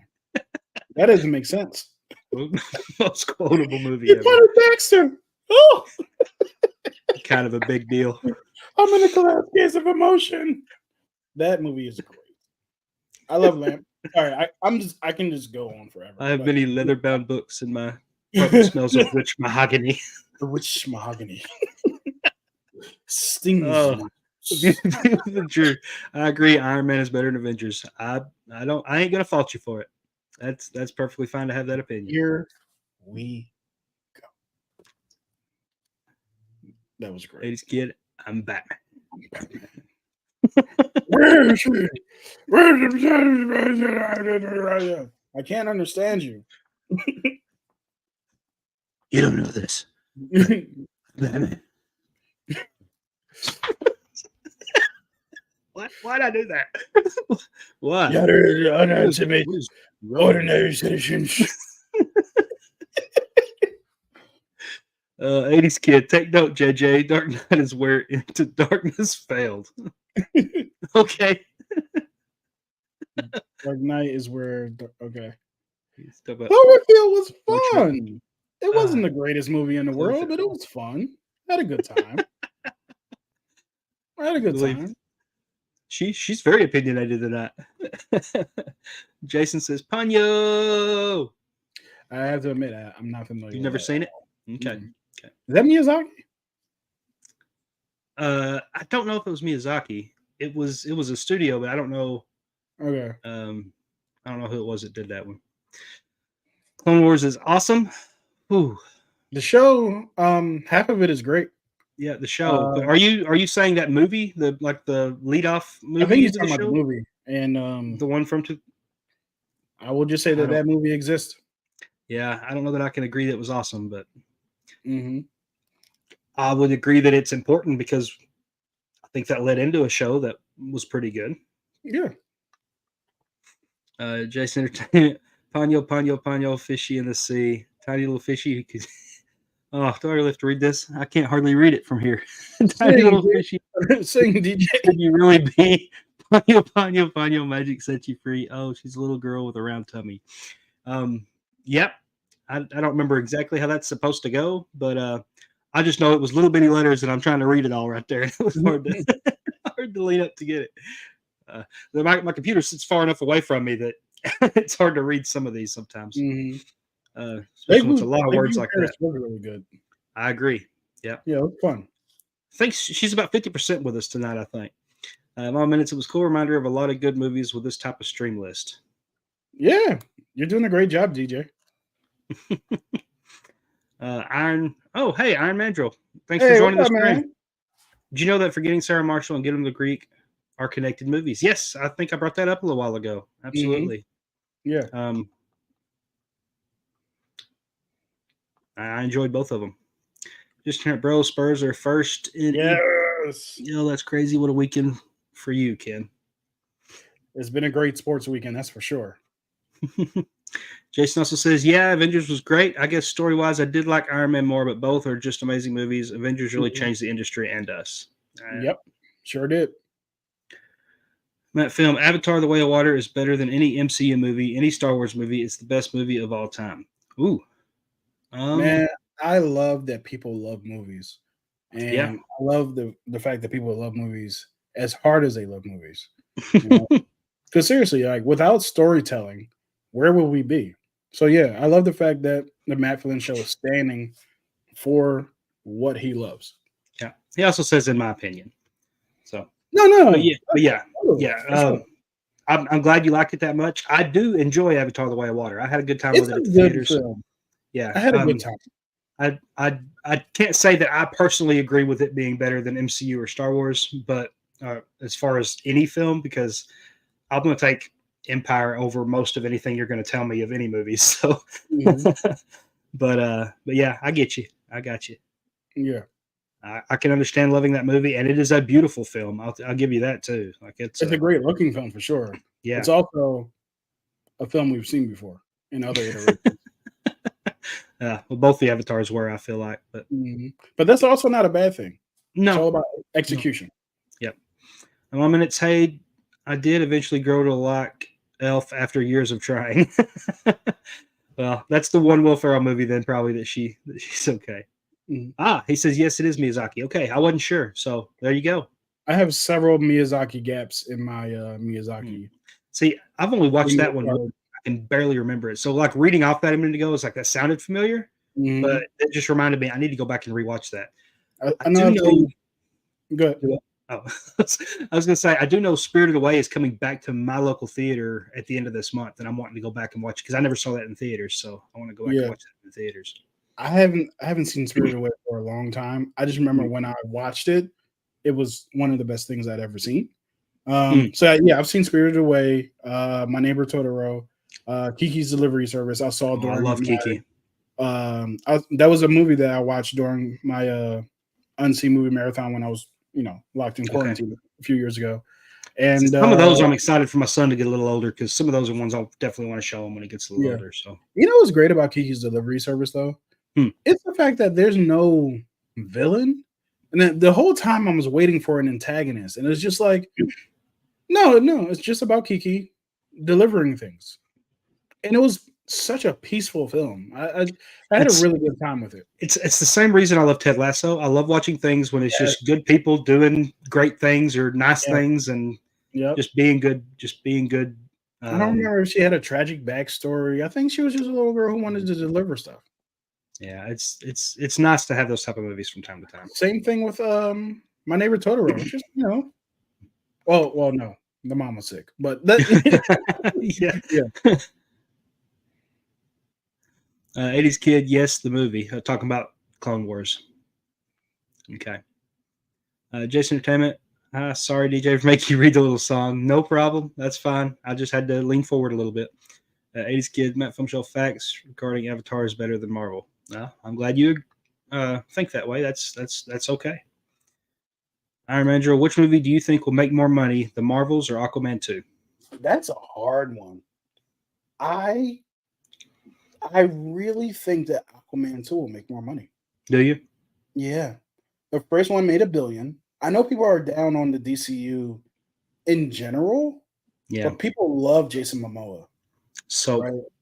Also, to take away from that, though, people are really down on, I don't remember her name, the redhead.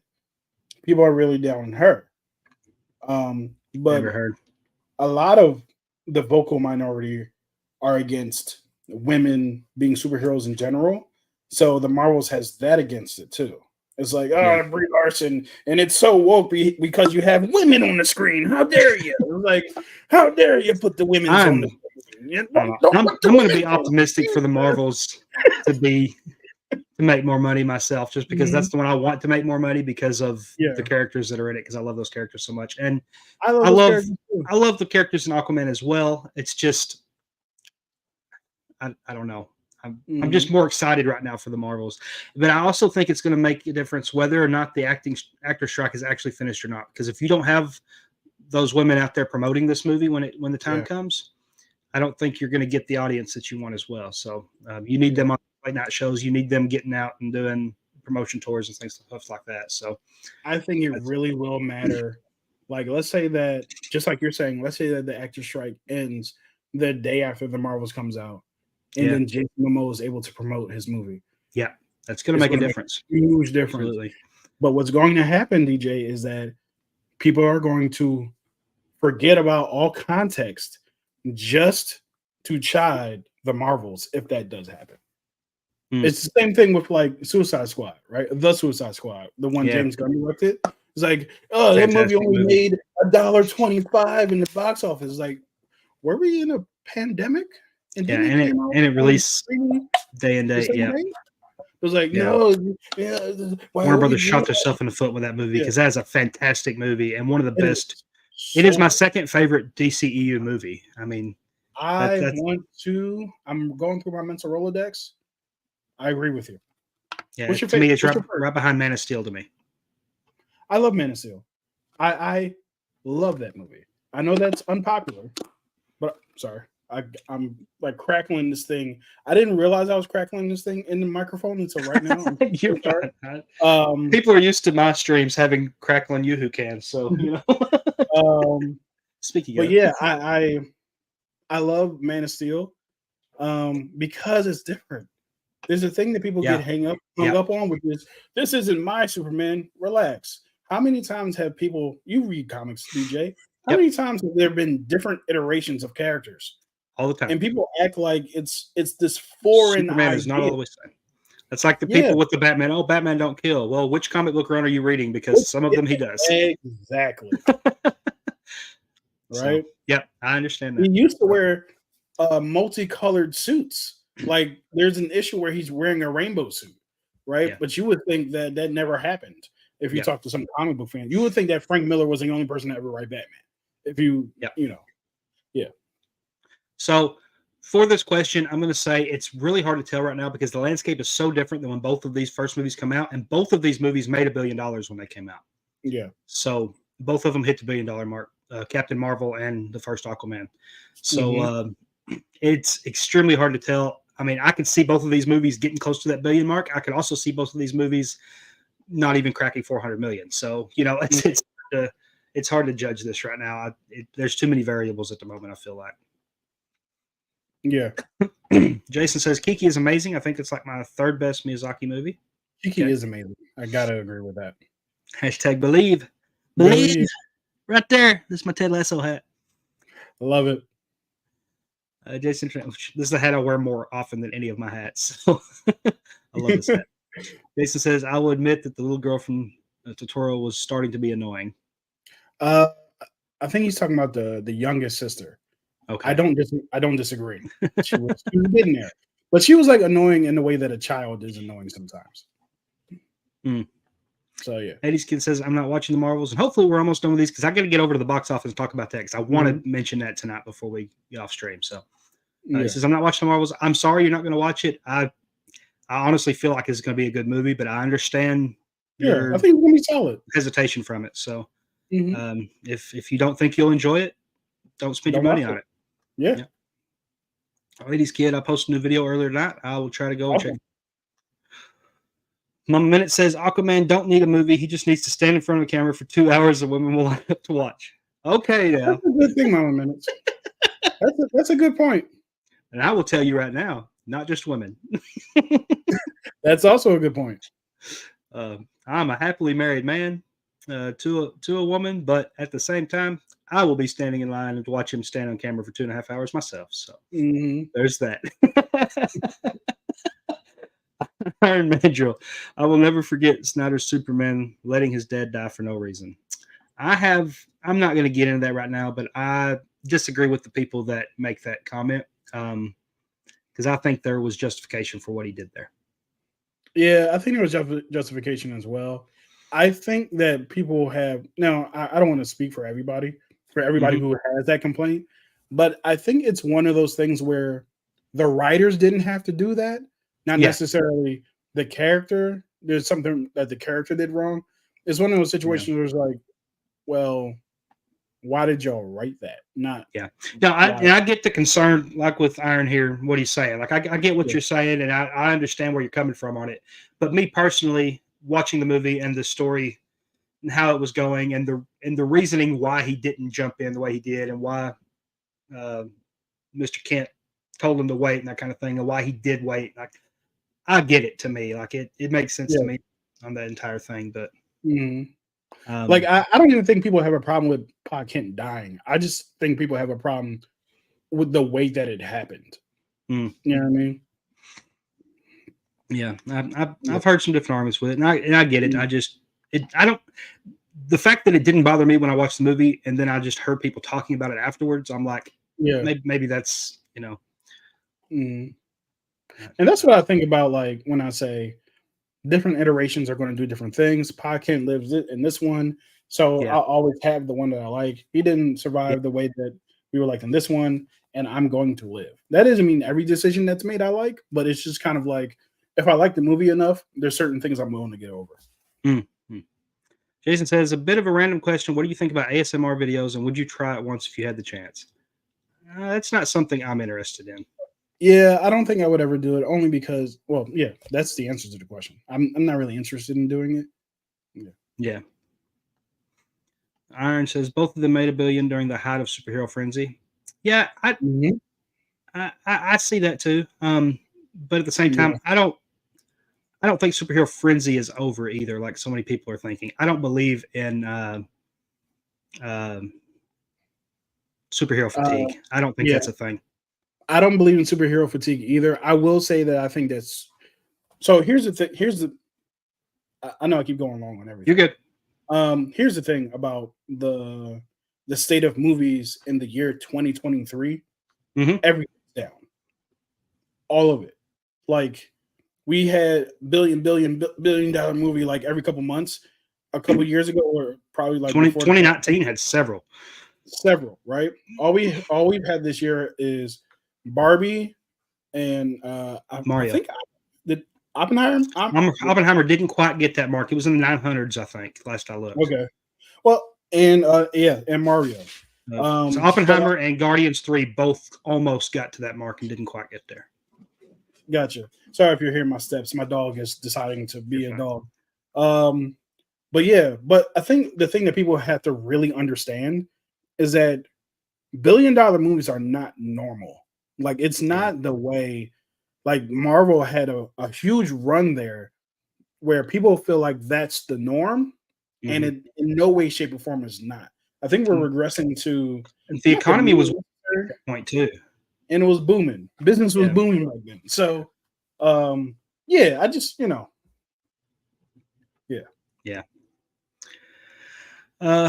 Iron says I think both will probably flop. I hope not. It could happen though, but I hope not. I want to know like what people's definition of flop is, because I feel like people's definition of flop is not hitting $1 billion, and that, like I said, it's just that doesn't make it a flop. No. Yeah. 80s kids, 90s, like a good neighbor State Farm is there. Like a good neighbor State Farm is there. Okay. That's correct. What do you think the next superhero movie to make $1 billion? I think it's possible for either one of these two, because Guardians got so close. But I do believe if Deadpool still comes out earlier in the year next year, that one is the one I think will for sure get. I'm going to look up, if you don't mind. I'm going to keep going, of course. You go ahead. I've got two more I'm going to read, and then I'm going to jump over to the box office stuff. So cool. You can do that while I'm doing. I'm going to look up what superhero movies are coming out in 2024. Iron says, I think the best way to kill Mr. Kent is to have him die of a heart attack, proving the point that even Superman can't save everyone. Yes, but they've done that a couple times already. Yeah, they've done it a couple times already. I can see why they wanted to kind of change things up and try to do something a little bit different. But but yeah, I mean, that has been a proven surefire good way to do it in the past. I mean, so it works then. I'm in cinema time. It's almost bedtime. Yeah, I got you. We're fixing to move over to the other stuff. 80s kid. Oh, that came out of nowhere. The State Farm thing. Yeah, I got you. All right. Let's see. We got a list of some. 2024 Thunderbolts. I think with a good trailer, it could happen. Yeah, it could. November is supposed to be Fantastic Four. I want to say that's definitely that's not coming out then. Yeah. No? That was 2025. Yeah, this is old news. My bad. Okay.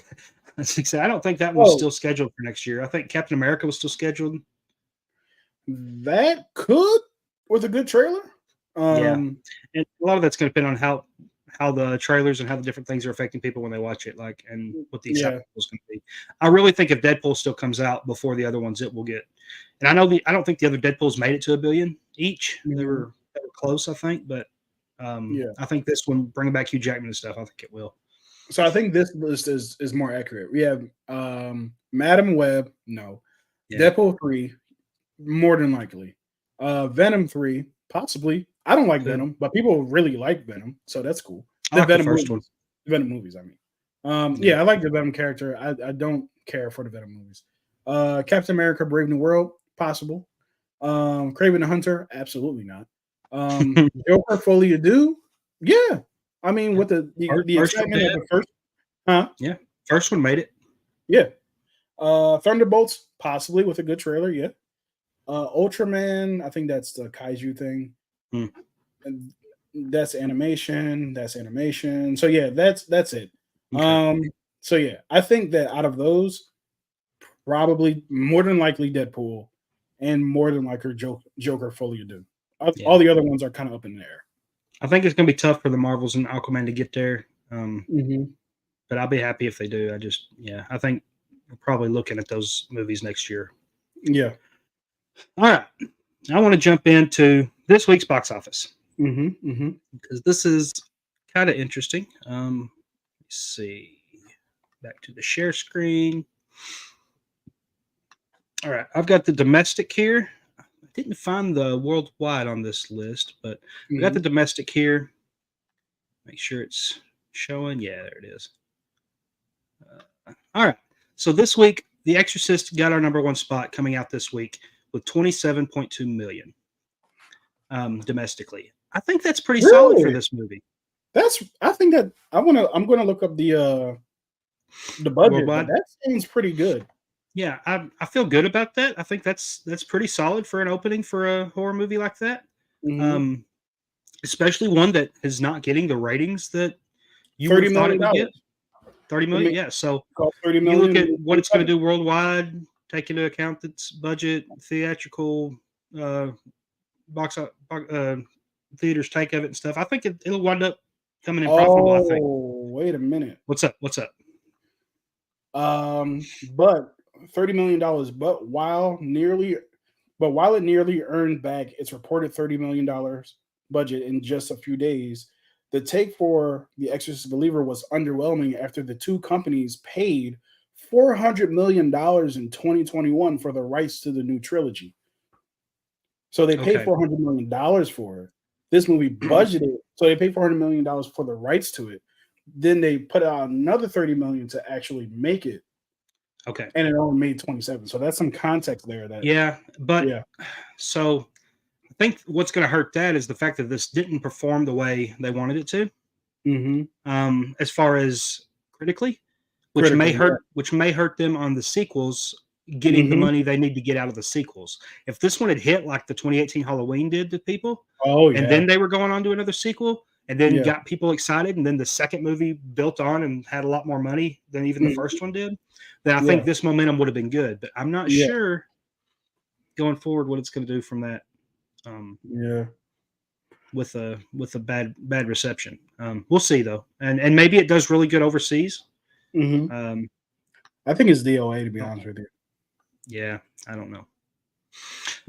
Number 2, we've still got Paw Patrol with only a 48% drop. That's not bad. So that's pretty not good. Bad at all. Still made $11 million on its second weekend. I mean, that's solid. That's pretty great. Saw X made another 8 million with a 55% drop. Creator 6 million.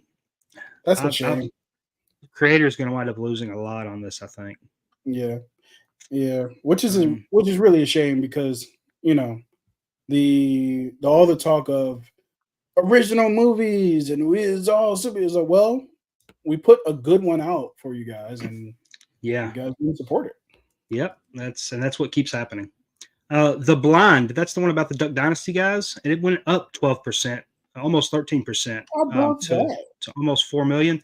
I do know it like doubled the amount of theaters it went into because it was selling out last weekend in the little theaters it was in. I know ours in Jonesboro, over near where I live in Arkansas, they were sold out like almost all weekend.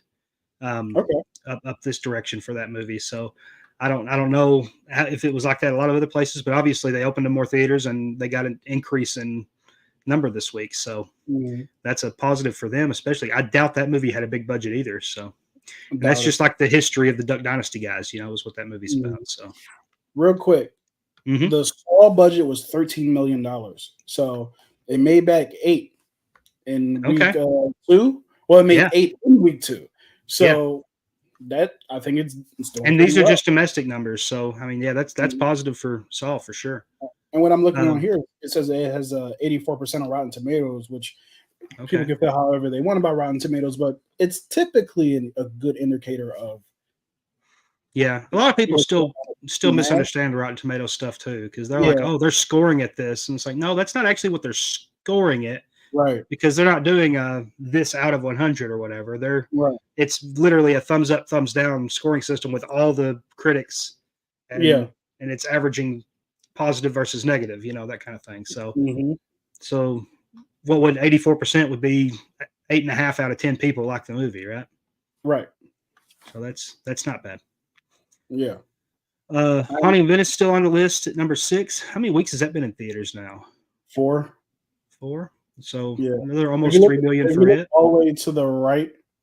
The second to the last column is the weeks. Oh, I see. Okay. Yeah. 4, 2, 2, 2, 2, 1. Okay. Cool. Nun 2, and I guess that'd be its 5th week then. Still on the list. Just round out the top 10. Dumb Money's still on here. Equalizer 3 still on here. And Hocus Pocus came back this weekend to, looks like 1,400 theaters. Oh, nice. And made 1.5 million on Hocus Pocus for 30th anniversary release. So that's nice. That's kind of cool for them. Interesting. So that's the domestic box office for this week. You got any other thoughts on that, Ken? No, I mean, just really seems like, not these movies in particular, because their budgets kind of not match, but their budgets kind of give off the type of money that they made. Some of them, like the creator, would have liked to have made more, of course, but it just seems like a down year for movies in general. For whatever reason that is. I think some of it's inflation. I think there's many other reasons for that, but it just seems like a down year for movies. Yeah. In the box office. And honestly, I don't know if next weekend's box office is going to increase a lot. What comes out? Opening theaters next weekend. Look at that transition there. Opening next weekend, we do have the new David Fincher movie, The Killer. Oh, have you seen much of? Yeah. Okay. So I was gonna say, have you seen much on this? The trailer looked really good for this. Michael Fassbender. I think this will probably be a good movie, but I'm not hearing a whole lot of buzz about this. Yeah. Just amongst general audience people, outside of people that are just really keeping up with movies. Right. So I'm not sure how big of an effect it's going to have. Has always been terrible at promoting their own movies. Yeah. Always. And shows. Yeah. So that one's next weekend, as well as opening in theaters, Taylor Swift, The Eras Tour. If you're putting out a movie this weekend, you should probably consider moving it. Yeah. I mean, it's probably it seemed to do good for Exorcist this week, because weren't they originally slated for next week, and they moved it to this week because of Taylor Swift? That's smart. It's not like you got to. They made 27 million. I mean, it's not like you got to move a bunch of film. Most of it is like digital files. So move your digital file to the following week, and call it a day. Here we go. Here we go. Y'all ready? Mhm. Here is my trailer for Taylor Swift.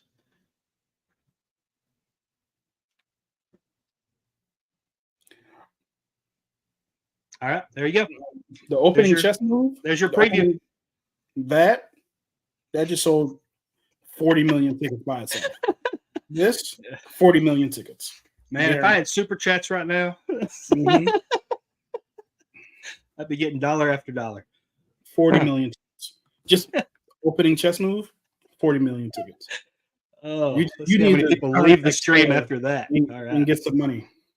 Yeah, I started to Mhm. stand up and twerk, but that's more like when Well, we get some other theatrical concerts coming. We'll do some of that. mhm. Yeah. There's some other people I'd like to see a theatrical concert that would make more sense to twerk with. I kind of want to know your list now. What's this? Who's the twerkable concert What? that you're talking about? Just have to wait till it comes. All right, I'm keeping an eye out. I'm just going to start sending you movie news on concert movies. I mean, after She-Hulk, I mean, get Hey, some. that's a tutorial right there. All right. And final little bit of segment I want to get to, and I've been doing this every week, and it seems to get some decent comments for it, so I'm gonna go ahead and do this. What I'm watching. Of course, this is gonna give me a chance to promote my newest video on my channel. I just did a rewatch of The Fox and the Hound because you guys voted on it for the Does It Hold Up series that I'm doing on my channel. And did that review, got it up. It's up now. You can watch it. And while you're at it, you can go in, and the link is in the description of that video or in my community tab to vote on the next one. That vote ends Tuesday morning, and it's all vampire movies. I think I've got The Lost Boys, I've got Van Helsing, I've got The Little Vampire, and I've got Interview with a Vampire as the 4 choices for next week's Does It Hold Up video. So be sure and do that. And I enjoyed rewatching Fox and the Hound. Hadn't seen it in a couple years, so that was a lot of fun. That's the only movie I've actually got on my list right now. Okay. However, I did watch one right before this stream that I want to give a shout out to, and I don't have a banner for it because I've created this before I watched this movie. But that was Totally Killer. I just got through watching that over on Amazon Prime, and this is a new Blumhouse movie. It's a horror comedy. Okay. And this is Michael Myers meets Back to the Future. Excuse me. So this is a movie. Amazing. This is a movie. 35 years ago, there was a killer that killed 3 girls, 3 teenage girls, stabbed them 16 times each. And 35 years later, the other friend of these girls gets hunted down to get murdered by the same killer on Halloween night or whatever. And the daughter winds up in a phone booth. I ain't gonna give too much away. Or in a picture booth, like a carnival thing, and the knife from the killer goes into the machine, and she gets Hot Tub Time Machine style teleported back in time to the 35 years later, and very much Back to the Future. She sees her dad and her mom there, and she's trying to help stop the murderer from killing the people back then. Of course, that's going to affect the future for where she's going to go back to. She's trying not to let her parents get broke up. All that sort of stuff that happens with the time travel movie, while also being a slasher movie. So it was a lot of fun. Dark Movies actually turned me onto this and let me know it was coming out this weekend. And sat down with a wife a while ago and watched it, and I actually had a good time with it. So that sounds cool. I might actually check that out, man. That sounds really good.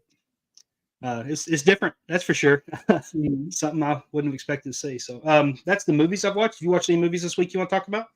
Yeah, so I've watched a couple. I watched me and you watched Godzilla versus Mechagodzilla together, which I'm going to be doing the review for that. That's going to be coming this week for the Unseen Movie Marathon. I watched The Exorcist Believer, that movie, and I put out my review for it today. So that was a movie that I didn't enjoy as much as I wanted to. The trailer was really good. Like the trailer was like, oh my God, I can't wait to see this. And unfortunately, it didn't live up to what I was hoping from it, especially in comparison to the original movie, which I also reviewed very recently. That's also on the channel. I also saw the creator at the tail end of last week I think that was the tail end of last week. Might have been last Thursday. Well, I know. That movie I thoroughly enjoyed. I had a really good time with that. There's, like I was mentioning before about original movies, this is an original sci-fi movie that does borrow from other sci-fi movies as well. In terms of like aesthetic and themes and stuff like that. But as I was mentioning earlier in the stream, predictability isn't bad. You just got to execute well, right? So yeah, so those are three of the movies that I watch. I'm also watching a TV show on Hulu called The Other Black Girl, which is really good. I'm going to be reviewing that with my podcast, The Blurred Bar, on Tuesday night. Well, the episode, excuse me, the episode probably won't come out until the following Friday. But yeah, I'm really enjoying that show. It's only about 10 episodes, about a half hour each. And for me, as an adult doing things, half-hour episodes are the sweet spot. Especially a half-hour episode, 10-episode series, where it's not 40 episodes or an hour each. It's like, yes, this is the spot, right? So, and I still have not gotten around to Gen V, and I really want to. It's just I've been just doing a bunch of stuff. So, yeah. Okay.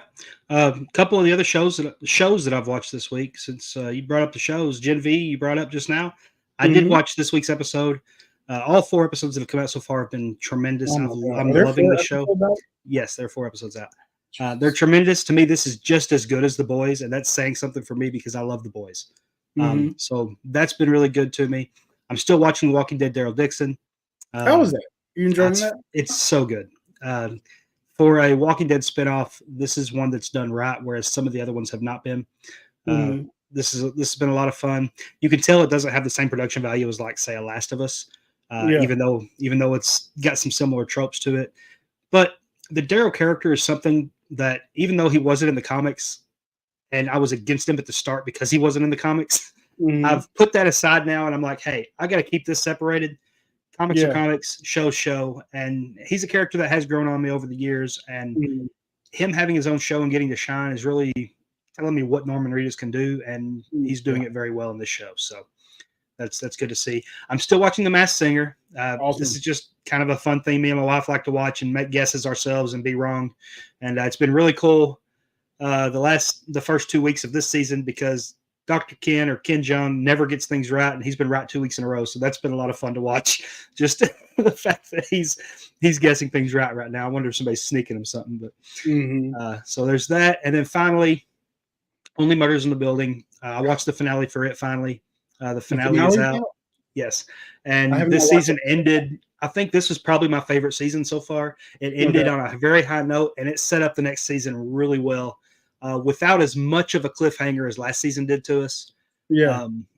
But it still left us with a little bit of a cliffhanger of a new story developing after they finished off the mystery from the last one. So those are the shows that I'm watching right now. I'm also watching another show, but I didn't watch any this week, so I didn't put it on the list, and that is the Apple TV morning show. I didn't get to watch this week's episode, so I didn't put it on the list this week. Go. All right, so that's it. Let's go ahead and go to the comments. We got several in here tonight, and we'll see what all's being said here. Nice. If I can find where we were. I know we said almost bedtime. They came out of nowhere. I think this is where we were. 80s Kid says the 4 better be Fantastic Four. Fantastic. Oh, so the 4, I guess you're talking about the actors or the 4? Better be a fantastic. Yeah. I agree. No, just fantastic. Okay. Mom Minute says I want to see Venom. Okay. Jason Entertainment. Oh, guys, you're not ready for this. I think that's bad for The Exorcist. Yeah, it is. I think that's the end of the game there. Yeah. Maybe they do come out with a second one, but I doubt it. Jason said, I learned that Universal Blumhouse had to buy the rights for Exorcist of $400 million. Yeah, you mentioned that a while ago, right? $100 million. And then that's just to make 3 movies? Yeah. And then, but no, it was $400 for the rights. And then you had to shell out another however much each movie cost. Yeah, right. Yeah, that's crazy. Jason says, "Yeah, $400 million to waste. I can't believe they paid that much for Exorcist, and also they did a bad sequel of the Boss movie that Jason Blum didn't spend any penny on this, but Universal did. That's a shame. Boss move is that Jason Blum didn't spend. Yeah, I got you. Yeah, because the movie was still made relatively cheap. It's just that the rights costed so much. Yeah. More minutes. Some horror will spike more the closer to Halloween we get. Okay. That's possible. Yeah. Maybe so. Really, there's not a whole lot of outside of The Exorcist just coming out and then Five Nights at Freddy's at the end of the month, which is also going to be on Peacock. There's not a lot of horror movies that I'm seeing coming out in theaters. Yeah, I don't know. Yeah. I feel like that movie would have had enough interest that they could have done really well theatrically. I agree. Now you're looking at people like me that are like, I'm just going to watch it at home. So, A's Gives 90's Hocus Pocus. Yeah, it's kind of cool to see that back on the box office list there in top 10. Mama Minute says Nun 2 was good, but I like the first one better. Okay. I have not watched either of them. So, yeah. Jason says, so I imagine you Swifties, DJ and Ken, will be busy next weekend. No, I'm not going to go watch Taylor Swift. At all. I appreciate I'm not saying that Taylor Swift. I'm not one of them. I'm not saying I wouldn't enjoy watching, but I don't know why I said that just now. My wife did get some concert tickets. She did not get concert tickets. My wife did get some movie tickets, Fandango tickets given to her recently that we're going to use sometime, but I doubt it's going to be for the Taylor Swift concert. Yeah. Hey, Dylan says, I jump in and DJ dancing. What is going on here?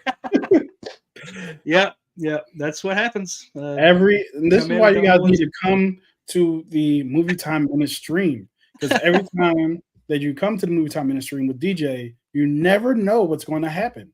You have no idea what's going to take place. One day you're going to come in here and DJ is going to have jelly on his chest, and he's just going to be giving. It's an example for a film. He's not just doing that for no reason. I don't think you're ready for this jelly. I don't think you're ready for this. I just knocked over something. Hopefully it's not a Yoo-hoo. No, it wasn't a Yoo-hoo, but there's a... It's my ring light remote. Hopefully I don't need to make any adjustments to that. All right, because the batteries are on the ground somewhere there. Zach Now, what's up, Zach? Thanks for joining the stream. What's up, Zach? That concert movie is going to make insane money. I feel bad because I've missed the last few of Zach's member talks live. Well, that's like we were doing. We were watching Godzilla last week during his live. And really?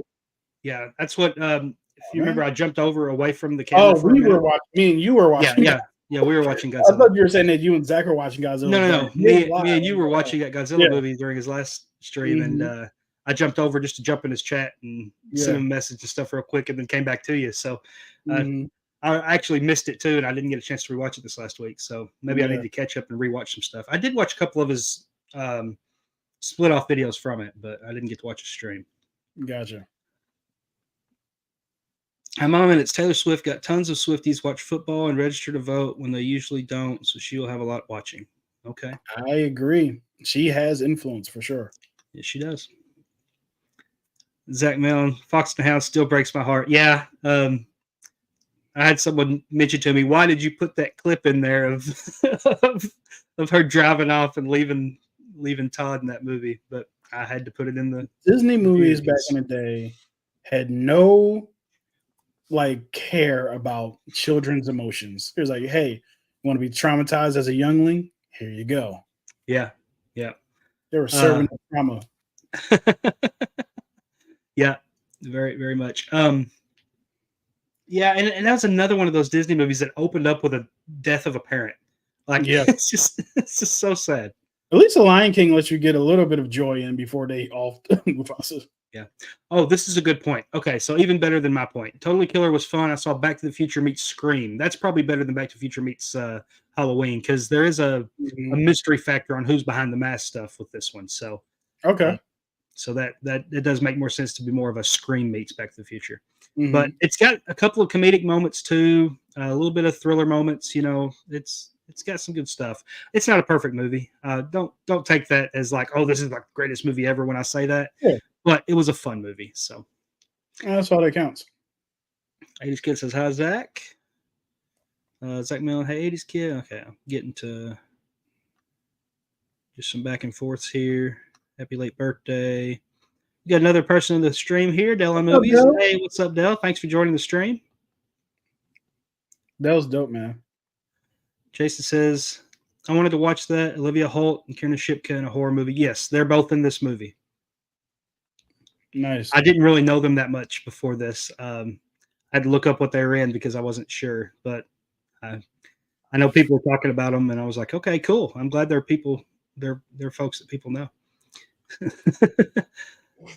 80s Kid says, Ken from The Masked Singer is hilarious. Yeah, Ken Jeong is great. I don't care what he's doing. I like watching him. Zach says 2 episodes behind on Only Murders. Started off a little weak for me, but it's picked up. Looking forward to checking out the finale. Yes, I kind of agree with that. The first couple episodes were very, very slow start, but I feel like by the time this season ended, it's been my favorite season. Dell says, just watched the first episode of Loki season 2 and found on NBC. Really enjoyed both. Yeah. Oh, I didn't even mention Loki in the How TV. did we not mention that? We watched that together. We did a whole stream on it. Oh, and Ahsoka, the finale. Ahsoka, yeah. So we did watch the Ahsoka finale and the Loki premiere. Yeah. Loki was incredible. I really liked Loki. Loki was fun, yeah. But I found that there wasn't a whole lot for me to talk about with Loki. Yeah, it was just like, okay, we're back. Yeah. You know? Yeah. That's kind of how I felt with it too. But at the same time, I enjoyed everything I saw on it. And OB, like I want him to be the next Wong. He needs to be in every single like Marvel project going forward. Like I need more OB in my life. Mm-hmm. Agreed. That sounds like, but Ouroboros. 80s Kid says Loki is awesome. Dell says The Exorcist Believer was okay, but if that's the start, no way they're recouping that $400 million. Yeah, no way. You're right. Yeah. Zach Mills says my favorite thing is when DJ dancing because something to fall. Yeah, something always falls. My house shakes. I bought an old house, so. Oh yeah, my house was built in 1921. And this thing creaks. Yeah. You can hear every footstep. Yeah, I'm kind of that way here. I don't know what year this was built. I should, since I just bought it last year, and I should know the history of it, but I don't. I know everything in this house was old wood paneling and like shag carpets. Like it was pretty rough. We redid all the walls, all the floors, everything in here when we come in and bought this house. So it looks better, but it's still old bones. So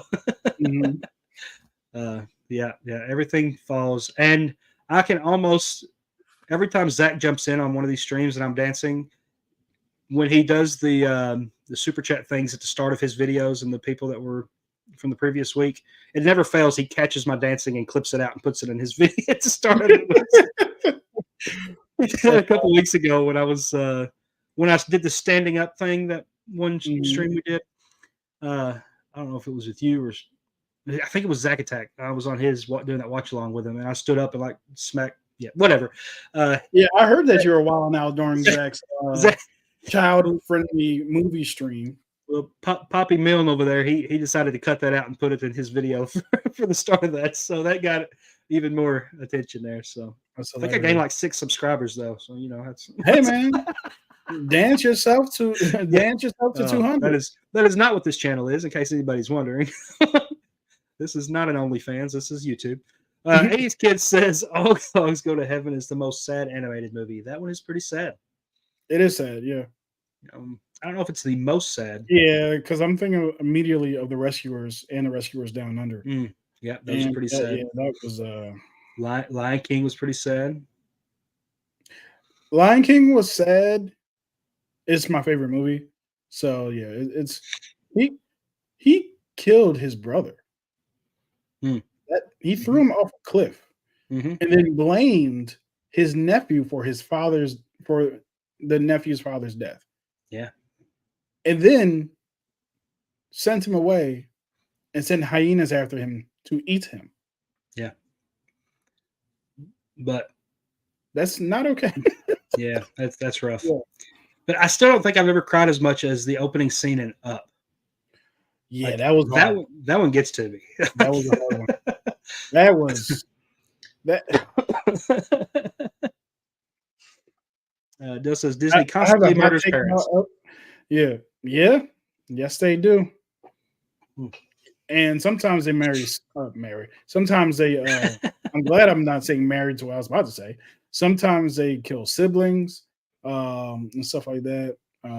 Spoilers for. Never mind. I just won't say it. Yeah. So it can get rough at times. And not only that, they don't die from sickness. They are thrown off cliffs, shot, stabbed. They lose their heads. Like they have no problem just murking people in the worst ways possible. It's never a good solid old age death. Because I think even the old man from Up, didn't his wife die of like cancer? I don't remember what the cause was, but it was something health related. Yeah. Yeah. Very, very sad. Sad moments. So many of them. I mean, I just talked about Fox and the Hound, Bambi. I mean, there's a lot of those. What Tarzan started with opening. Yeah, I keep going. Oh my god! Yeah, you just keep going with these. These Disney movies are rough. And these are the movies we're showing to our children. We're eating. His parents were eaten. Yeah. By a leopard or something. 80s Kid says yes, no. OB is the best. I agree. We need more OB. Yep. All right, Zach. Wow, you got a long one here. DJ, just want to take a minute, no pun intended. Take a minute to say I'm proud of you on the growth of your channel. You and Ken have fantastic chemistry, and these live streams have been great. Have a good night, guys. Hey, I appreciate you being here. I appreciate the kind words. Yeah. I feel like Ken's just my brother. I say brother like my brother. Like, no, I get it. I don't know if you know this, but I'm an only child. Are you? Are you really? Yeah, it's just me. Wow. People think that only children are spoiled. Let me tell you what an only child has to do. They get all the blame and all of the chores because there's no one else to blame it on. Yeah. If a plate gets broken in the kitchen, there's no mystery of who did it. It's me. You know what I mean? Yeah. I'll say I said it the other night on stream. It's harder to say it when Ken's right in front of me, but I wouldn't have got through this month and those last couple of months without Ken. So I really appreciate you, man, and I thank you for being a part of this and just jumping on the stream tonight after seeing me struggling a little bit at the start. That means a lot, and I'm not gonna cry. I promise. No, I'm trying to hold it myself. I do appreciate you, and I'm glad that I met you through Zach. I mean, we wouldn't have probably found each other if not for Zach Milne. So appreciate you, Zach, and for I mean, there's a lot of us that have met and been doing stuff together here the last couple months because of. Dude, I've met some of my best friends in this past 4 months of doing this, and I say it every time that we talk about it, but this was. Finding a community was not one of the things I thought would happen. I thought I would just post my little videos. People would like scream at me about my opinions or yell at me about this. And then I'd be like, okay. Like I a lot of my friends for a long time told me I should do something like YouTube or putting out stuff like that. They've been encouraging me for years, and I always said I don't want to do that because I don't want to put my opinions out there because I don't like arguing with people. I just want to say what I have to say and then go. And if we agree, we disagree. Like I hate the toxicity of the internet, but I finally broke down and did it, and I think it's been one of the best. I feel the same thing. It can get real easy to get depressed doing this. But it's that way with a lot of things in life. And at least here, we have found a community here that we can talk through those issues and stuff when it happens without getting too down whenever we get those type of comments on our videos and stuff. So that's been really nice. Yeah. I'm sorry to everyone whose ears I just assaulted. This gnat was flying around this camera, and I was seeing it like I got him. Got him. Oh man! All right, Mama Minute says Charlotte Webb was sad. Charlotte died. They kept trying to kill Wilbur, and eventually that pig, pig got eaten. Yeah, probably so. You can say the same thing about Babe. Babe didn't live to have a long life. Eventually, they got him. Yeah. But circle of life. Dell on movies. Opening scene in Up is amazing. That and the incinerator scene in Toy Story 3 had me choked up. Man, that's another 100%. And the Toy Story one was like, I wasn't expecting that, right? Yeah. I also wasn't expecting Up, but the way Toy Story was going, I was like, oh, Toy Story, it's a Toy Story movie. And then they introduced the incinerator. I'm like, what is happening right now? Like, is it really how it's about to end? Yeah. It's kind of scared me. And then Dell says, in Big Hero 6, they just flat out blew up the parents. Yep. Yeah. Shame. Such a shame. I love Big Hero 6, by the way. I think it's so good. I wish it got a sequel. It deserved one. I know we got a couple TV shows. The shorts were really good. I like the shorts. Yeah. Well, they need to do like a Baymax Wally team up. That is the final comments that I see here right now. You got any final thoughts on any of the things we talked about tonight, Ken? No, man, I just had a great time being here with you as always. Really enjoyed talking to your community. And yeah, man, I just can't wait to do it again. I'm looking forward to the 1994 edition of this, man. And I just really think that this is a great idea that you should keep going with it. I'm doing something not similar to this, but I'm doing like polls on my community tab about like you can only keep one movie. I'm meant to finish that off today because I put out 2 polls for 1992 because there were so many good movies. I'm meant to do one last poll. It's 11:20, so it's probably too late to do it. Of the 2 winners of each poll, but it's 11:20. Maybe I'll put it out just to see what happens. Yeah, I got you. Well, probably 93. I'm gonna put you on big screen and let you just tell us since you're still here and let you tell us what's going on with your channel and where people can find you and all that kind of stuff. Hey guys, so the most important thing I can tell you about my channel is that the Eagles are 5-0, and the Cowboys have officially lost. I think the last time I checked the score, it was 44-10. Anyway, so my channel is called Kenny Sparks, at Kenny Sparks with a period. I'm going to change that very soon because apparently it's hard for people to do, but that's not what you're asking me about. I'm Kenny Sparks. I do movies. My channel used to be called See For Yourself, where I offer you my opinions about movies and still encourage you to go see for yourself or make up your own opinion. I just put out 2 videos this weekend, one for The Creator review and one for The Exorcist Believer. Both of those movies I've had different experiences with, and I can't wait for you guys to see what those were. This week, I'll be having the Unseen Movie Marathon for 1974, which will be Godzilla versus Mechagodzilla. And at the same time, I believe Wednesday-ish, if it doesn't come out Wednesday, the poll for the 1975 movie will be out. And you guys will find out which movies there are to vote on that then.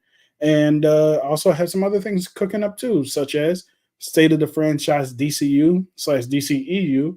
Can't wait for you guys to see that as well. State of the Franchise MCU is out, and I'll be doing State of the Franchise Star Wars very soon now that Ahsoka has concluded. So that's everything that's going on in my channel. I thank you so much, DJ, for allowing me to share this space with you. Can't wait to do it next time. All right. All right. And thank you for Ken for joining us tonight. You guys, if you ain't subscribed to Ken's channel, make sure you go and do that today. He is on his way almost to 500 subs.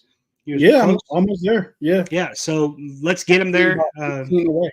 Get him there as soon as we can. And that's going to be a lot of fun once we can get him to that point. So thanks again for joining us.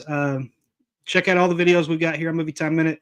And the rest of the movie tubers, I've got them all in the description. You can go and click on their names there, including Ken's, and go straight to their channels. So appreciate that. Yeah. Thank you all again for joining us, and we'll see you guys all next time. See you next time. Bye, Mama Minutes.